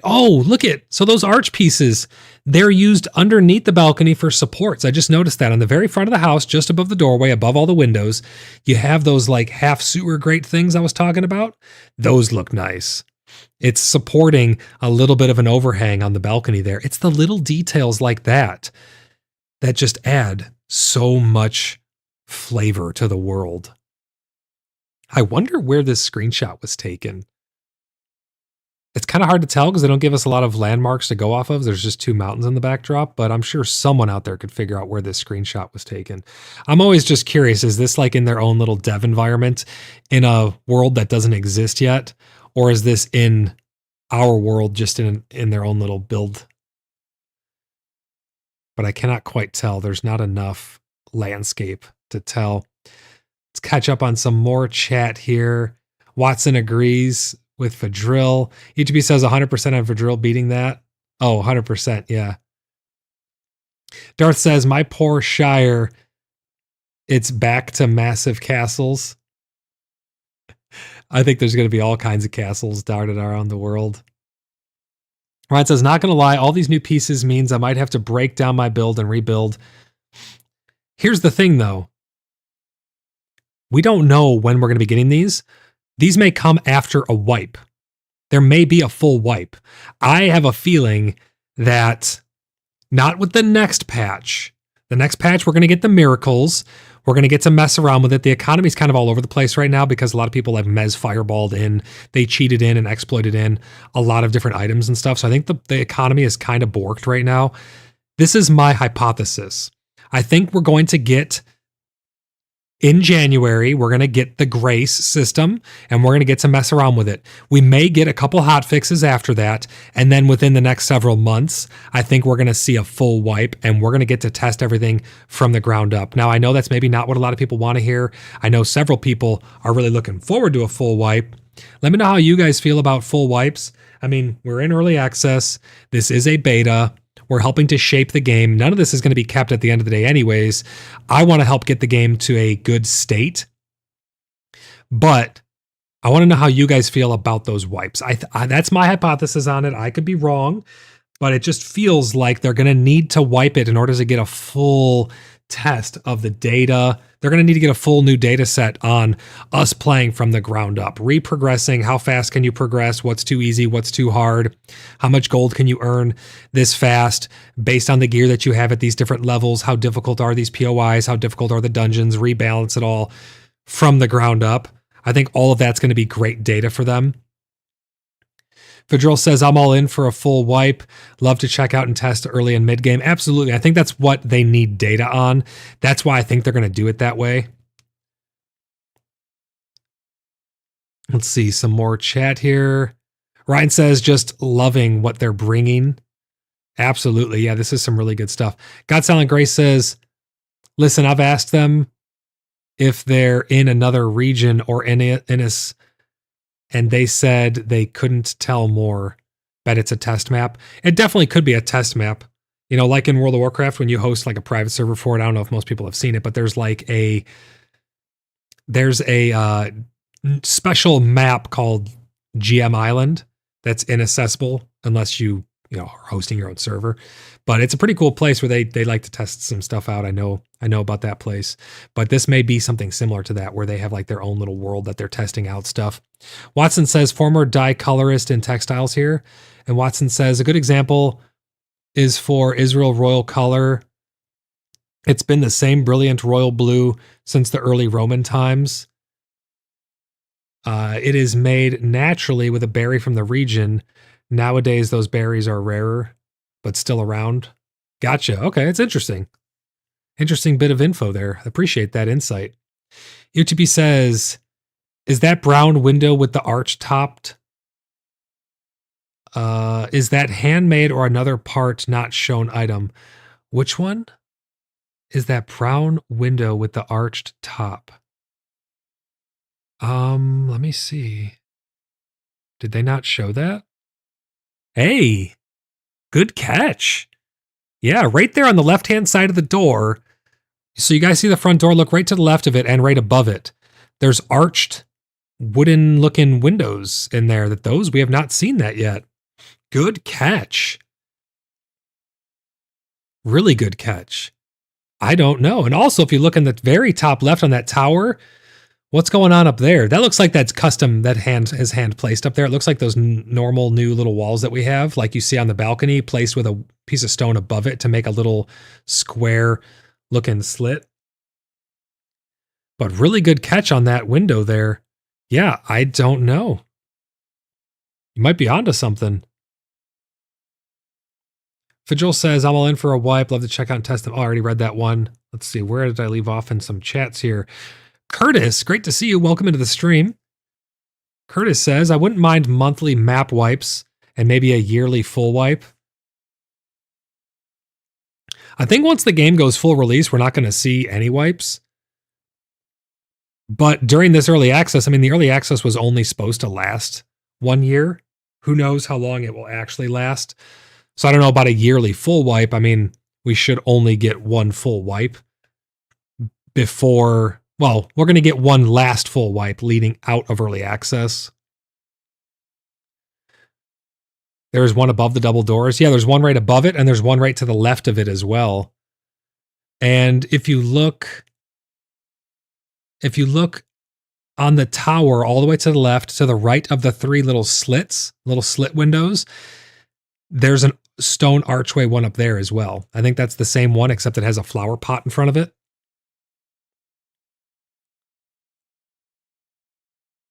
Aubin, welcome into the stream. Great to see you. Aubin says, wipes are necessary, but I think they have to fix their economy for 1 month till February. With the feedback of the players, after they get this together, they can wipe it. That's what I was saying, essentially. They're gonna leave the economy how it is. That was my hypothesis. They're gonna leave the economy how it is. They're gonna introduce the grace. It's gonna be all broken as hell. We're gonna get to test it out functionality-wise, and then they'll do a wipe, couple months maybe. That was my thought. That was my thought precisely. But yeah, the economy, I mean, we need to test the functionality of the economy before we test the balance of it. So I think it'll work out in the end. German 3D Printing Nerd says, a full wipe as long as I can keep a current crafting levels. That's not really a full wipe then, Crash. I think a full wipe is everything's gone. Because if let's just say, Crash, they never wipe our crafting levels, how will they know the progression of the crafting? If there's any pitfalls or any pain points throughout it, they need that data. So they're going to have to wipe us at some point. So just prepare for it. Lee Bob says, there should be a system to either upgrade those parts or store the building pieces. I do think that'd be really cool, especially for the crafting tables. I don't like the idea of having to just make a whole new crafting table. I think you should be able to upgrade your crafting table, improve it to the next tier. Fadril says, concept theory, what if we are in the test map, meaning devs in our server could account for lag issues? Oh, that would be interesting. We're in the test map with them. I don't know where this place would be then, though. I mean, I have not seen everywhere in the world, obviously, but I don't know where this house is actually placed. But that's an interesting concept. I the Beholder, just saying. EOTB says, Watson, there is one above the double doors. Oh, yeah. There's one there and there's one to the left of it. And there's also one on that tower in the back with the flower box. Aubin agrees. Darth, one full wipe during access, one full wipe after would be all I'd expect. And unlike many opinions I've heard and read, I do think they'll make the June release date. Oh, you do think that they're going to make their release date? They have been picking up on their patches and the content that's been coming out. It's been coming out faster and faster. It's kind of like how Star Citizen has been going. The development has been picking up faster and faster and faster. So who knows? Maybe they'll make it. Yeah. I mean, I'm not going to say they will or not. I mean, it doesn't really matter to me at the end of the day. You know, even if it takes another whole year, I'm fine with it. I mean, I'm here for the long haul. I'm having fun with you guys, covering all the news, playing in the game, making role play, building friendships, building up the community, and just making a fun place for people to have fun. So I'm okay with whatever. I don't really have strong feelings about it. I'm not like, if they don't make the date, then I'm out of here. Like that's not the case. So I'm here for the long haul anyways. So even if it takes 5 years for them to come out, I mean, it is what it is at the end of the day. I really like the game. I really like the project. I think it's really going places, and it's a very unique project at the end of the day. It's really quite unique the way that the game feels in game. So I'm all for it. Ryan says, it's possible they do Darth, but they have a lot to show and prove if they are to do that. I think it's less likely they make it. I think it's less likely they make it than don't, but summer 2025 will be the proof. Yeah, we'll see. I mean, it's going to be interesting, guys. It's going to be interesting if they can or not. But like I said, regardless, doesn't really make a difference to me. I'm going to be still having fun in the game with everybody, regardless of if they make that date or not. Maven says, Fadril, I've thought that a bunch, especially with the strange stress on the servers randomly, and the strange changes as well. Maven has brought to my attention that the nights are a lot more blue, and I've been asking for that, honestly. I've really wanted the nights to be more blue, dark, and mystical. Give us a reason to carry lanterns. Make the lanterns and torches last exponentially longer. I think all items should last a lot longer than they do. They could make all durability in the game 4 times the length, and I think that'd be okay, to be honest. Luckily, they've made shields last a lot longer, which is great. I think lanterns should be refillable with oil, and I think they should last 10 times longer. I think lanterns should last a very, very long time. Make nighttime an hour, make daytime an hour. Keep the night, this nice mystical blue that they've changed it to. Maven has sent me screenshots. They made nighttime a lot more blue and mystical and dark. Now just give us the lanterns and torches to be able to explore. Give us a reason to want to hold those torches. I want a nice, dark, mystical place to explore and have fun in. I think that they're leaning back towards that. It's really cool to see that they went with my idea. I don't know if it was because of me or not, but they went with my idea, made the nights a lot more dark and mystical. It seems like they're starting to lean into the whole mystical. It's almost like bordering on high fantasy, dark fantasy. I don't know how you guys feel about that, but I'd be okay with them just going high fantasy. Sure, keep us humans and don't let us play anything else, but I'm okay with them introducing other factions and things that maybe are high fantasy themed. The thing with low fantasy is it's very subjective. Their take on it seems like, is it's the human struggle. So we're going to always be the humans living that human struggle. But that doesn't mean that we can't have like orcs and elves and all kinds of other things around us. We already have wisps. I mean, we have Zebians. We have other creepy, weird humanoids. So I don't think it's that far-fetched, and I think it'd be really cool for the game, honestly. I think if they went a little bit away from the low fantasy feel and went a little bit more high fantasy, but keep us humans, I think it'd be pretty cool. But it's a very subjective term. They have said that to them, low fantasy means the human struggle. So it's our struggle as humans in this magical world. Proteo says, could get around to upgrading the actual stations by providing tools for the different crafts. The tools provide a passive buff when you control click on them. Then it opens the higher recipes. That would be interesting, actually. I'd like to see storage placed on the tables as well, and that's more theory craft, but I'd really like to see maybe a little bit of an internal storage where you could store stuff, some materials that you use commonly in the actual tables that they can pull from then. So like, for instance, my alchemy table, maybe I could place a chest next to it and it's touching it, and then it gets linked. It gets linked to the table and I can just put vials in there. So that way I don't have to constantly go and get vials. Maybe there's an output chest of sorts, something along the lines of that. I think that could be really interesting. But again, that's all theory craft. I think it would be a nice quality of life feature though, to be honest. That would make a lot of crafters' lives a lot easier. God Silent Grace says, I legit want to complain every time it's dark because I don't want to be able to see shit. I legit want to complain every time it's dark because I don't want to be able to see shit. Am I reading that wrong, or is that an oxymoron? You complain when it is dark, but you want to be able to see shit. Oh, you're saying, I see, I understand now. You're complaining when it is dark because you want to be able. Wait, but no, you say I don't want to be able to see shit. I'm confused. You say you complain that it's dark, but you don't want to be able to see anything? Maven says, bring on high fantasy. Hell yeah. Fadril says, feels like a prelude to weather, fog, mist. Yes, and we've heard that as well. I actually heard rain for the first time. I couldn't see rain, but I heard rain. It was really, really interesting to see. I didn't capture it, unfortunately, but we've been hearing different weather phenomena. God Silent Grace says, I'm going to be pissed if they're holding the fur gear until the weather stuff. It might make sense, though, Silent, for them to be holding onto the fur until maybe there's going to be like, I don't think they're going to add a temperature, because the way it is right now, you don't need to eat to stay alive, just like you don't need to use the bathroom or anything like that. You don't need to do anything in order to actually live. So I don't see them adding in temperature that would actually kill you, but maybe they'll add temperature that gives you debuffs. Kind of like in Valheim, how when you go into a certain area, you get a debuff of sorts if you don't have the required thing in order to, traverse that place. They might do something like that. Megan says, werewolves confirmed. God Silent Grace says, no. It's a oxy. I want it as dark as possible. Oh, gotcha. Okay, yeah. I like the dark. I think giving us a reason to have lanterns, torches, all kinds of things like that placed around our towns and things. That's going to add so much to the towns at night and to the exploration. Proteo says, like an overflow inventory integrated into the crafting stations. Exactly. Yeah, like an input-output or something like that. A little bit of a storage. Maven says, Megan, have you read the description for Wolfsbane and Wolfsbane leaf extract?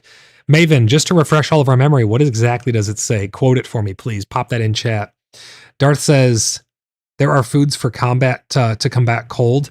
Those are to combat cold damage. And I think that the ghosts do cold damage. I could be wrong. I think they may have some cold attacks, but you're absolutely right on that. You're right on the money there. I think we may see the furs, guys, when they do bring in some weather and some other cold biomes, which I think we will see. I want to live in a cold biome. I want to live in a winter wonderland, and I want to have all the struggles that come along with that. I think that could be really quite interesting.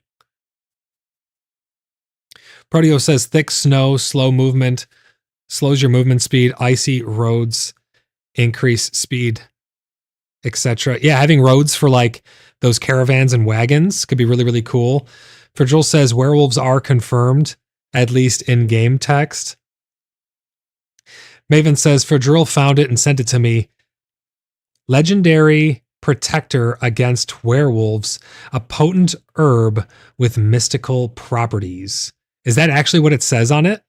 Interesting. Very interesting. We've been talking about werewolves for a while. I think that could be pretty damn cool. God Silent Grace says, in Valheim, we lost health when it was hella cold, though, so maybe we'll be the same here. I don't know. I don't know. Maybe we'll just get debuffs. Maybe it will actually hurt us. Time will tell at the end of the day. Proteo says, fur would be reason to make leather more wanted more for armor. Absolutely. Mad Max says, werewolves would be great. Would make silver arrows much more valuable. Yes, and I think we could, you could even have some Witcher stuff in there as well. Have two different swords. One's for mystical creatures, one's for, steel for your regular creatures. Definitely would be cool to see in game. I'm all for it. Wolfsbane extract of transformation said to harness the primal energies of the wolf in the hands of an adept alchemist. Very interesting. Very, very interesting. Megan says, no, Maven, I have just observed the behavior of certain suspected wolf. Fadril says, yes. German 3D printing nerd says, I have the extracts against cold. Some extracts against cold. Yeah, it's going to be interesting to see how they evolve cold going forward. Maven Moon says, oh, interesting, Megan. Maybe they're just some normal, ordinary human healer. Could be. Time will tell, as always. That brings us to our new signs. As you can see, different arrows. You can be able to put these on as road signs. I think these are just kind of like placeholders. I think eventually we'll get like some fancy, nice carved wood ones or some metal ones that are pointing you in different directions. But I think these will be nice to have, nevertheless. We kind of pseudo made our own anyways. People made little arrows pointing and then they put the things on them. So now you'll be able to actually put arrows and road maps and signs and stuff. I like that idea. This next image is a little bit of a sneak peek at the Alchemist stall. Really kind of interesting to see that they're showing us the Alchemist stall here. This looks really cool. I mean, you can see hanging herbs. You can see crafted potions. You can see different ingredients tucked away. You have some mushrooms. It's almost like it's tied in with foraging. We knew foraging was going to be a thing at one point. You have a little sand timer in the back. You have the weight there to weigh out your ingredients. It is purple. So this was the purple one that we seen in the background of some of the screenshots and concept art from the previous episodes of PaxCast, where we broke down some of the market stalls. But this is the purple one, and I'm super happy that it's purple because, again, it's like my favorite color. I mean, it's kind of like reddish almost. It's not exactly purple, but I like that color. I think it's pretty damn cool. It's got some runes on the top there. Really nice looking stall. So let's see how this evolved. This is one of them that we've seen. This is one of the concept arts without it being populated. Do you think that it's going to be populated with the things that we put up for sale? Or do you think this new one is just a new iteration of it with a more complete iteration of it? Because as you can see in this one, it's all populated with hanging stuff and all kinds of stuff on it. But here you could still see the little weight, all the baskets and stuff. They're just not filled. So I'm wondering if this is just an older version and this is the newer version, or if this is going to be populated with our actual things for sale. Let me know what you guys think in chat. But I'm really curious whether this is going to be, I'm really curious if this is going to be like a replacement for it, or if it's just populated with our stuff. Mad Max said, would be nice if it's populated with what was in it, but I imagine it's just a new skin. Yeah, you might be right there. You might be right, and that's what I'm leaning towards. I think it's just an updated version of it, but it would be pretty damn cool if it actually showed the stuff that we have for sale. TV says, I know you love purple. But so there's the new image that we have of the Alchemist market stall, and here is what we currently have. This is the market stalls that we currently have. These are like the generic ones. I wonder if these are going to go away, or if we will still, because what is the point of a specialized market stall if we have one that can just sell everything? Is it just aesthetic? Can all of the stalls sell everything and some just look different? That wouldn't really make much sense. But this is the generic stalls that we have currently.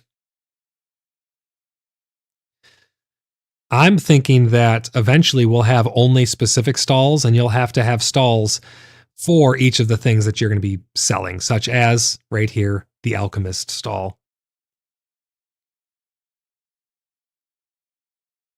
And here are some concepts that we showed off on previous episodes as well of some of the other stalls that we may be getting in the future. Ryan says, feels like specialist stalls might be tied to your skill level. Maybe, but then what would be the point of it? What would be the point? If I could just sell my potions at a general stall, what would be the point of that higher stall? Maven says, healers and anyone working on alchemy have to be out in the haunted forest quite often. Some ingredients for healing solutions require harvesting under the moonlight. Absolutely correct there. UTB says, think leveling. Why would a new player Why would a new player working hard chopping get unlock at level 5 carpentry, not be able to make gold?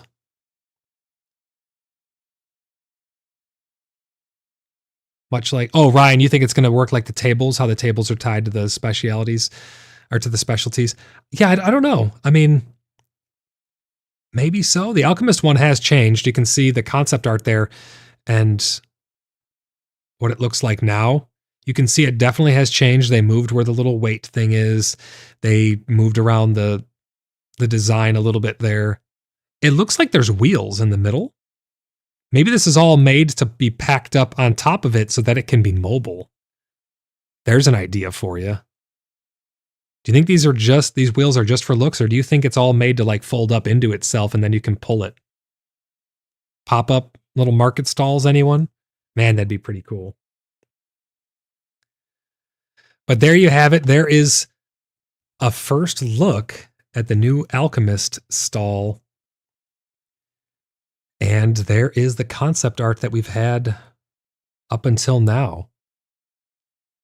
Megan says, perhaps the stalls for certain professions will require a skill level to prove you are the crafter, but the general stall would allow you to sell anything, but show the seller is not the crafter.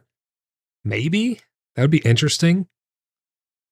Might be a little far-fetched. I don't know. It just seems a little strange because then wouldn't anyone just use the general stall and it wouldn't really, because again, you can place down these stalls, so I could just place the alchemist one for you. So it wouldn't necessarily prove that you are the alchemist or the crafter. I think we should have names of who crafted things on the actual items themselves. I think that'd be really, really cool. You know, you could put your own little label on your potions and put a special engraving on your weapons and stuff. That brings us to the next section here. UHB says movable, it seems. Most of them have wheels on them. I hope that they are movable. That would be just freaking awesome. And the woodsman one looks like it might fold up into some type of, maybe because it doesn't have wheels, maybe it folds up into a backpack. I don't know. We'll see. Mad Max says, yes, a maker's mark would be very nice. Yeah, and it's not like, is it really going to change the game going forward? Not really, but I think it's going to add that little bit of flair. It's going to make it even just that little bit more personalized, you know, because if you're putting tons of hours into making a special weapon or something, you should be able to put a maker's mark on that. Same with my potions. I want to put labels. I would have labels saying Voidlock, Graveheart's Apothecary, and then put, you know, the little, this is where you purchased it from label on it. I would do that. So I agree with you right there. 100%. Give us those maker marks mainframe. I think that'd be really, really cool going forward. But that is all we have for the market stalls and the building pieces. Next, they go on to talk about relics. And this is where things start to get pretty interesting. We all know the different relics that we have in game currently. We have relics for in forms of the sigils for the Zebians. We have the lockets from the Inquisition. We have the different ethereal crystals from the ghosts, and so on. So these are the faction specific, and the corrupted entity, like the different animals, those drop the different maggots and worms and things like that. That's what we have so far. This is going to take it to the next level, I think. This is where it starts to get pretty damn interesting. Let me read what they have written here before we get into it. They say relics. Here is a glance at upcoming models for Inquisition relics, soon to be in-game. So they're changing the sigils entirely, or maybe they're adding onto it, but it says upcoming models. So I think they're just changing out the models for the Inquisition relics. So they're probably still going to be the same, making the same magical items and such. But let me bring this image up for you. Here we go. They looks like they might still be lockets, because if you look at the top of the screen there, the top of the image, you have the different chains where they would be hanging from, and earrings maybe, it looks like. And then you have all of these different embellished circles with coins that look to go inside of them. These could all connect together in different varieties to make different relics. It looks like maybe you'd have a different tier based on the chain, and then a different effect based on the circle, and a different effect, different magic effect based on the sigil in the middle. I don't know. I mean, let me know what you guys think about these, but this looks to be pretty interesting. It looks like these are made to be connected in different ways. The German 3D printing nerd says it already show the selling items, but have seller's name on each of them. Well, yeah, when you're selling them, it shows you who's selling it. Yeah, but we're talking about a maker's mark, an actual mark on the item crash that would let you know who actually made it. So that way, if you purchase something from me and then you go and resell it, someone's going to know it's being resold, and they know, oh, that was actually made by Voidlock. I'm going to go find him and get it directly from the source. Maybe he's got better prices. This person might be scalping, things like that. It's just a nice thing to have. Give recognition to the people who are actually crafting the items. I don't know what to make of these relics, though. I mean, these could be all completely new relics. These could be replacing the models for Inquisition in game. But they do say these are soon to be in game. So I think that these are going to be replacing the models for the actual relics that we already have for the sigils. Ryan says, these relic images make me think back to the comments they made about enchanting items through jewel crafting. Oh, might be onto something there. You definitely might be onto something there, Ryan. Maybe this is a little hint towards enchanting coming into the game. I'm really looking forward to that. I'm really, really looking forward to that. Ange says, oh, I like the way these look. Yeah, these look pretty damn cool. I'm trying to think if they have any meaning behind them. So the one all the way in the bottom right, that's some type of fire or pyre. The one next to it is like, you know, the weighing thing for trading. Next to that, there's the Pax symbol on a palm. Then you have the Pax symbol. Then you have some type of cross. There's two people praying over a sword, it looks like. Then you have someone holding a relic or something in their right hand and a sword in their left. If they're facing us, that is. Some very interesting relics here. In the top left, it looks like chains. It looks like those are the chains in which they're going to hang around somebody's neck. The red one on the far right, maybe that's the highest tier. The standard chain on the left is the lowest tier. I'm not sure. I'm just theory crafting here at this point, but these definitely look cool. That's all they gave us on relics. That's it. That's the sneak peek that we got for relics. After this, if you guys have any more thoughts about relics or anything else at this point, if you think of something, don't hesitate to, we can always go back to something else that we were talking about. Looks like the scales of justice. Could be, but those are also on the market stalls for like weighing stuff out for trading purposes. Could be, but the next section here is procedural placement of nature, and I am super excited about this section. There's some really cool stuff in here. Let's pull up our first image and start reading through what they have to say there. EOTB says some of the pics look like they have medieval promise tokens for a marriage and after warlike. Oh, interesting. Yeah, maybe. Could be. They did say that those are specifically for Inquisition. So take that for what it's worth. They go on now to talk about procedural placement of nature. And these are concepts. This is all concepts. Keep that in mind. All of this should be taken with a grain of salt. You can see some skull caps growing on this stump here. This looks to be a stump that you can go in.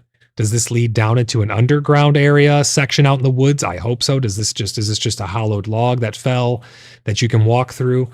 We don't really know, but they say, want some trees? Here's a sneak peek at some concept art of legendary trees that should arrive in the Whispering Woods of Pax Day before too long. It is said that they are a path that fays used to come and go from their world to ours. So we know there's wisps. Are those wisps fey in nature? Maybe. Maybe this is what the wisps are using. Maybe there'll be a portal at the end of it, and this is what it's used to enter into another dimension or something. I don't know, but the possibilities here are endless. These could just be downed trees out in the woods, or they could lead down into underground areas, or they could be portals into some fey dream dimension. I'm hoping it's the latter, but any of them would be cool. Proteo says those trees are in the Whispering Woods already. The big trees are. The giant ones are. I don't think these downed ones are they? Like these actual downed trees. I haven't seen these in my adventures yet. Maven says, whoa, I didn't notice that yet. Ange says, oh my God. Loving all of the flora, Maven says. UTP says, I want less trees. I see this as a dev troll, just saying. I want more trees. I definitely want more trees, especially out in the forest. I want them to feel like dense, dark. I want all different kinds. I want different pastures with different, apple trees in them. I want really dense forests out in the wildlands, all different kinds of biomes. I think these giant trees are going to be really cool. Oh, in our plots. I see what you're saying. You're saying want some trees. Yeah, people probably don't want them through their plots. Hopefully they get that fixed soon as well. I see what you're saying now, ETB. Pgro420 says, I think I read something that said there were Fae. Megan says could also be an NPC spawner. It very well could be. Maybe there's like a portal at the end of it where the Faes are actually coming out of it. You might be onto something there as well. Ryan says, they talked about Fae portals with this. Firstly, portals as in a doorway, mundane maybe, or portals because they sounded like instanced content potential or a teleport to somewhere. Yeah, I think any of those are good guesses, to be honest. Any of those things could become a reality here in PAX Day. I think that no matter what it's going to be something pretty cool, and I'm really looking forward to getting my hands on it. But yeah, you can see different mushrooms and stuff growing on this. I love the vines. Not really vines, well, some of them are vines, but I like to see the roots and the vines and stuff like that, all the different hanging bits. We do have a couple more images of these. So that's the first one. Here's our next one here. This looks like a side angle of this one. So this is a straight on. You can actually see the hole, but look, the roots go off screen on the top. This one looks to be a side image of potentially that same bit, but it looks like it's recessed down into the grass. You can see it slopes from the bottom left image. You can see some 4-leaf clovers there, or 3-leaf clovers, some shamrocks. And then it goes to the top right. That looks like earth to me. And it looks like this stump might be recessed down in the ground, which leads me to believe that this may be an entrance into some form of forest cave. Pigro says, I wonder when these trees will start to pop up. Yeah, we don't know. We really don't know, but they did say before too long. So take that for what it's worth. Could be very soon. Could be a month out. Who knows? With mainframe, we really don't know at the end of the day. But I think this is going to lead into some like burrows of some or something like that down underground in the dirt. That would be my guess, honestly. Rodeo says the grass is just wood covered with lichen. Are you sure? It could be, but it almost looks like earth. It looks like full-blown earth. I could be wrong on that. This could be all part of the same model. Let's go back and look at the previous image here. Like the moss, in this angle, you can see the moss. You can tell that it's on wood. I don't know. I could be wrong, but that's just my theory. This looks like earth, and it looks like that stump is sunken down into the ground, and it looks like it may lead to something. Who knows? Ryan says, I've been in a tree. We know they're hollow. That's true. Ryan actually like kind of bugged or glitched into a tree. He got like shoved into a tree at one point, and the models on the inside are actually hollow. But these ones obviously are made to be seen from both sides. EOTB says druid travel magic. Oh, please, let's freaking go. That would be awesome. I'd love some more druidic stuff and not just having the rigid light and holy stuff that we have right now.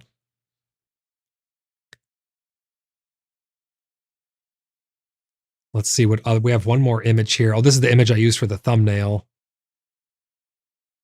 Now this is cool, man. Look at the sheer size of that tree. That thing is absolutely massive. And if you notice, this is concept art, obviously, and it's a very cool piece of concept art. But look at the horse. Look at the banners they're carrying. Is this a sign of what's to come? We know we're going to get mounts at some point, but being able to carry banners and colors, yes, please. Let's go chop that tree. Oh my gosh, Crash, you know how long that would take, even if you could? You might not be able to chop that thing down. You know how much wood you'd get? There would be wood for years. Gosh, man, how much wood would come out of that? UTB says, okay, major talk topic, horse banner lances. Yeah, that's exactly what I'd love to see. I'd love to see banners to be able to carry on our mounts, but we got to get mounts first, right? So let's get mounts and then we'll get banners. Fedril says, I see banners. Absolutely. Abso-freaking-lutely. I hope that we get all different kinds of banners. I want ones that we can put freestanding in our yards on our property. I want ones that can hang it on the walls. I want ones that we can carry like a banner lord. I want ones that we can mount on our horse like this when we go around. I want all of the above. But that is a really cool image of some concept art. Absolutely gargantuan tree in the background there. And they say these should be arriving in the Whisper Woods of PAX Day before too long. I'm really excited for the way that the environment is evolving in PAX Day.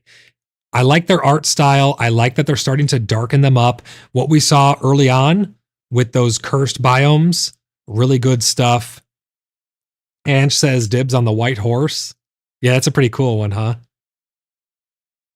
That is a pretty damn cool one. Ryan says banner plus horse equals jousting. Confirmed. Oh man, I want jousting so bad. Jousting would be amazing. Jousting, duels, arenas, all that stuff. We need that. We really do need that. I think it will come at some point, but we need to get a horse in game first.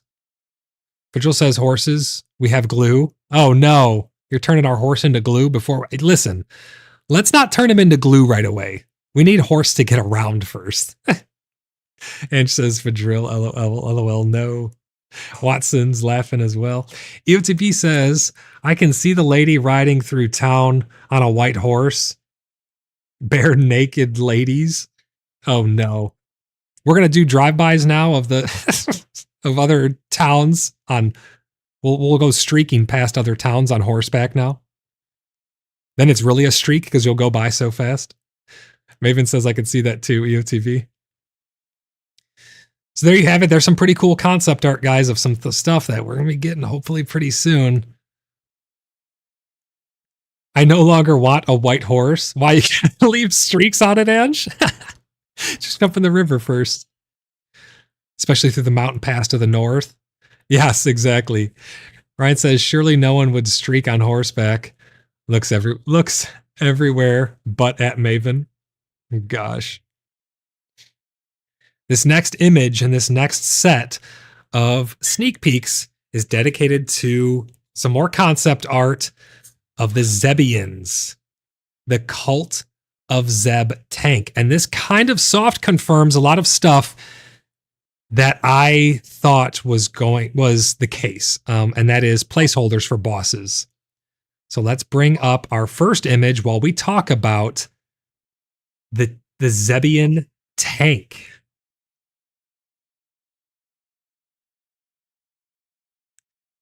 They say, last but not least, meet a formidable figure for the cult of Zeb. This heavy-hitting tank is still in development, but we couldn't resist giving you a first look. Let's just say they're not here to make friends, unless your idea of friendship involves destruction and the consuming of your organs. Bon appetit. So we know that the Zebs eat people. We know that they're cannibals. We know they're all kinds of demonic and evil. Now, the Order of the Blood Brothers, we have gone into their dungeons. We have slain just about every single one of their champions that they have to offer so far. And I promise you, this Zeb tank, whatever he gets called in his final iteration, will fall like all the rest. But this is our first look at the Zeb tank concept art. I think that all the bosses we have currently are just placeholders. They all kind of have generic models, and they don't really have anything unique about them. I think they're all going to start to get unique mechanics, unique models, such as this Zeb tank. I could be wrong. This could just be another type of mob that spawns in there that has his own like thing that he does. Because some of the mobs, they have unique abilities and things that they'll do, such as heals or stuns and whatnot. Maybe he just has some other effect that he has, but I think that they might be bringing us bosses that have unique effects and unique models as well. That's just my guess if I had to give one. But it looks like he's got a shoulder pad that has some spikes on it. He's quite a large fella. It looks like he loves eating your flesh. I mean, he's quite hideous, in fact. Blimpy says, handsome devil. I mean, I don't know how big this guy's going to be. I would presume you're probably only going to come up to his shoulder at most. He looks like he's probably quite a hefty fellow. And this is just the first image we have. We have a couple more. Let's show the next image here. It's kind of a side angle. He's got something on his back. I can't tell what that is. It looks almost like a drinking horn or something, but maybe that's just his, no, because his other shoulder would not be that far back. I don't know what's on his back, but look at his hand. He has some type of gold knife on a bracelet, a dagger. You can see the top hilt coming up on the top part of his hand there, and the blade inside of a sheath going down to the bottom. I mean, his hands look freaking disgusting. It looks like he might have some ring. I wonder what he's going to drop. Ryan says, be cool if this beast could knock us down as a special attack. Would be cool. Annoying, but deeply cool. Yeah, we already have some things that can stun us, and I noticed that if you block until your stamina runs out, you actually get stunned as well. But a knockdown mechanic would be pretty interesting. Who knows what they're going to implement, but I do like the way that you're thinking. I mean, this guy's hideous, though. So this dude's eating your organs. That's what he's doing. Don't die down there. Let's get another angle here. Give me 1 second. There's another image, another concept image of the Cult of Zeb tank. That's what they're calling him right now. And they say he's a heavy-hitting tank still in development. He probably is going to have a taunt. Maybe he has a taunt where you have to focus him, and he's going to draw all of your attention. And then he's just very, very tanky. I mean, that's what I would assume. Maybe he's a boss model. I'm not sure. Oh, EOTB says a stomp. Yeah, he could have a stomp attack or something like that. Proteo says nothing scarier than a fat cannibal because you know business is good. I guess that's true. Some absolutely disgusting images there, man, of the Cult of Zeb tank. But that's all they have for us. So unless you guys have any final comments, questions, concerns, this is probably going to be my last stream before Christmas. And the next time I might see you guys will probably be on December 27th for the 24-hour subathon around 3 p.m. Central Standard Time. I look forward to seeing you guys there. It's going to be a lot of fun. I want to wish everyone a very Merry Christmas. Happy holidays to everybody, whatever it is you celebrate, but Merry Christmas to everybody.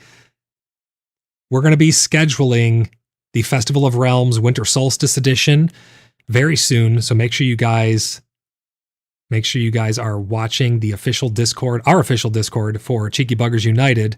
You can type !Discord in chat to get a link over to our community Discord server where we all hang out. There's a lot of cool stuff planned for the future of PAX Day, as you guys can see here. Some absolutely amazing concept art that they've given us here today. Mainframe, thank you for the sneak peeks. Thank you for all the inspiration going forward for people who are thinking about all the stuff they're going to build now. They close out their post by saying, "We hope these teasers spark your imagination and excitement for what's to come. Here's to more adventures ahead, the Mainframe team." And I could not agree more. So many adventures are to be had still in PAX Day. Bean says, "Merry Christmas, brother. Merry Christmas to you. I hope you guys spend it with your friends and family and loved ones." I'll be hanging out on Discord from time to time to check in with you guys over these next couple of days, but probably not going to see you again until December 27th on stream unless something urgent pops up. But it has really been great to build this community with you guys. Huge shout out to all of my channel members and all of my supporters. Thank you guys for all of the continued support. You guys are the best. You are the reason why I'm able to bring you guys these unbiased, I mean, obviously I have my own biases, but I think I'm pretty fair. All the mostly unbiased opinions. Obviously I'm going to have my own opinion is going to be biased to my points of view. And a lot of the things that I give opinion on is coming from a role play standpoint. But you guys are the reason why I'm able to bring you guys all of these unbiased videos. I cannot be bought and paid for. I will always tell you the truth. I'm not here to shoot rainbows. Sometimes we have to talk about bad things and I'll get called a doomsayer. Sometimes I praise things and people call me a fanboy. But at the end of the day, I'm just here to bring you guys the honest news and my honest thoughts and give an open platform for everybody to make their opinions heard. Now, we do know that Mainframe likes to tune into these from time to time. So they are definitely paying attention to what you guys are saying here. Fadril, thank you for the 3rd out of 5 towards our super chat goal. He says, "Merry Christmas." Thank you, Fadril. Really appreciate you. Thank you for that super chat, brother. Merry Christmas to you as well. I hope that you guys have great holidays, a very Merry Christmas, and I'll see you guys on December 27th, if not before. But keep your eyes peeled for the Festival of Realms, the Moonlit Market, and some more roleplay episodes coming to the Veiled Mythos very soon. It's been a lot of fun making all of this with you guys, having fun role-playing with you guys. It's been an absolute blast. We have met so many great people. So many awesome people have joined the community, and it has been an absolute pleasure. Ya says, "Have a very Merry Christmas, everyone." Same to you, Ya. Great to see you. Thanks for stopping by the stream as well. We're getting real close to the New Year's. We'll probably do a New Year's party here on the channel as well. But I want to make sure that you guys know that I appreciate all of you. If you're not yet subscribed, please consider subscribing so you can partake in our giveaway. We're giving away another copy of PAX Day. Last one went out to Hawk214. Congratulations to you. If you guys want to win another copy for yourself, you can have some more plots, give it to a family member, a friend, whatever it may be. Make sure you're subscribed to the channel and leave comments on any of my uploads that have taken place. You can retroactively go back to all of my uploads, and even if you just say hi or whatever, you don't have to say anything super crazy thoughtful, but if you just leave anything in a comment, it will get you an entry in. You can get only one entry per upload, but you can get multiple entries by going to all of my uploads and leave comments on them. Maven with the 4th out of the 5th towards our super gold chat for this stream. She says, "Looking forward to keeping you up 24 hours. Man, it's going to be wild. I don't know if I can do it. We'll try. We'll give it our best shot. We're going to try. But how that's going to work, guys, is the clock will start off with like probably an hour on it. And then as people super chat, tip, donations, all those kinds of things, there's been something weird going on with channel memberships as well, like gifted channel memberships. You have to actually opt in to receive gifted memberships. So leading up to December 25th for the 24-hour subathon, make sure you guys go watch the video that I put out about how to enable being able to receive gifted memberships. For some reason, it's not enabled by default. You have to actually opt into it. We've reached the capacity of people who can receive gifted memberships. So if you gift memberships and it doesn't actually show who they went to, that means there was no eligible people to receive a gifted membership, because we've reached everybody who's eligible has received a gifted membership, because you guys are absolutely nuts and have just been gifting memberships like crazy. You will get a refund if it doesn't go to anybody. So super chats, stream elements, you can type !tip in chat to get a link over to the stream elements. That's the way to directly support. Tangias will work as well. All of those things, those will all go through fine. The only thing that's having an issue is the gifted memberships, because again, we're at capacity. So go follow my guide on how to do it. It's completely free for you guys to be eligible to receive gifted memberships. But go check that out. Make sure you're eligible to receive a gifted membership here on the channel, because leading up to this 24-hour stream, there's going to be a ton of gifted memberships going out. All kinds of cool stuff. But that's going to do it for this one, guys. I will catch you in the next one. Bye for now, and a very Merry Christmas to all of you. Thank you for all of the support. You guys are the best. See you guys in the next one.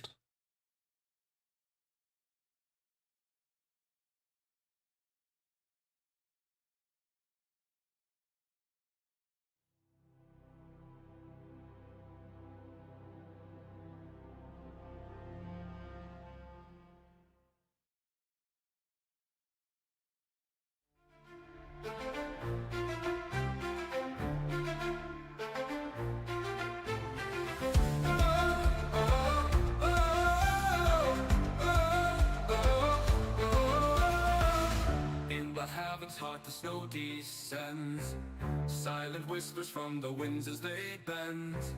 Candles flicker in each ancient tower, the night holds a mystic power. Moonlight dancing on the frozen ground, echoes of nights long lost and found. Armored shadows in the frosty night, roses feel under pale moonlight. Winter weaves a smell so fine and deep, the city breathes and ancient spirits keep guarding tales of old with every breath. Blood brothers honor even in death.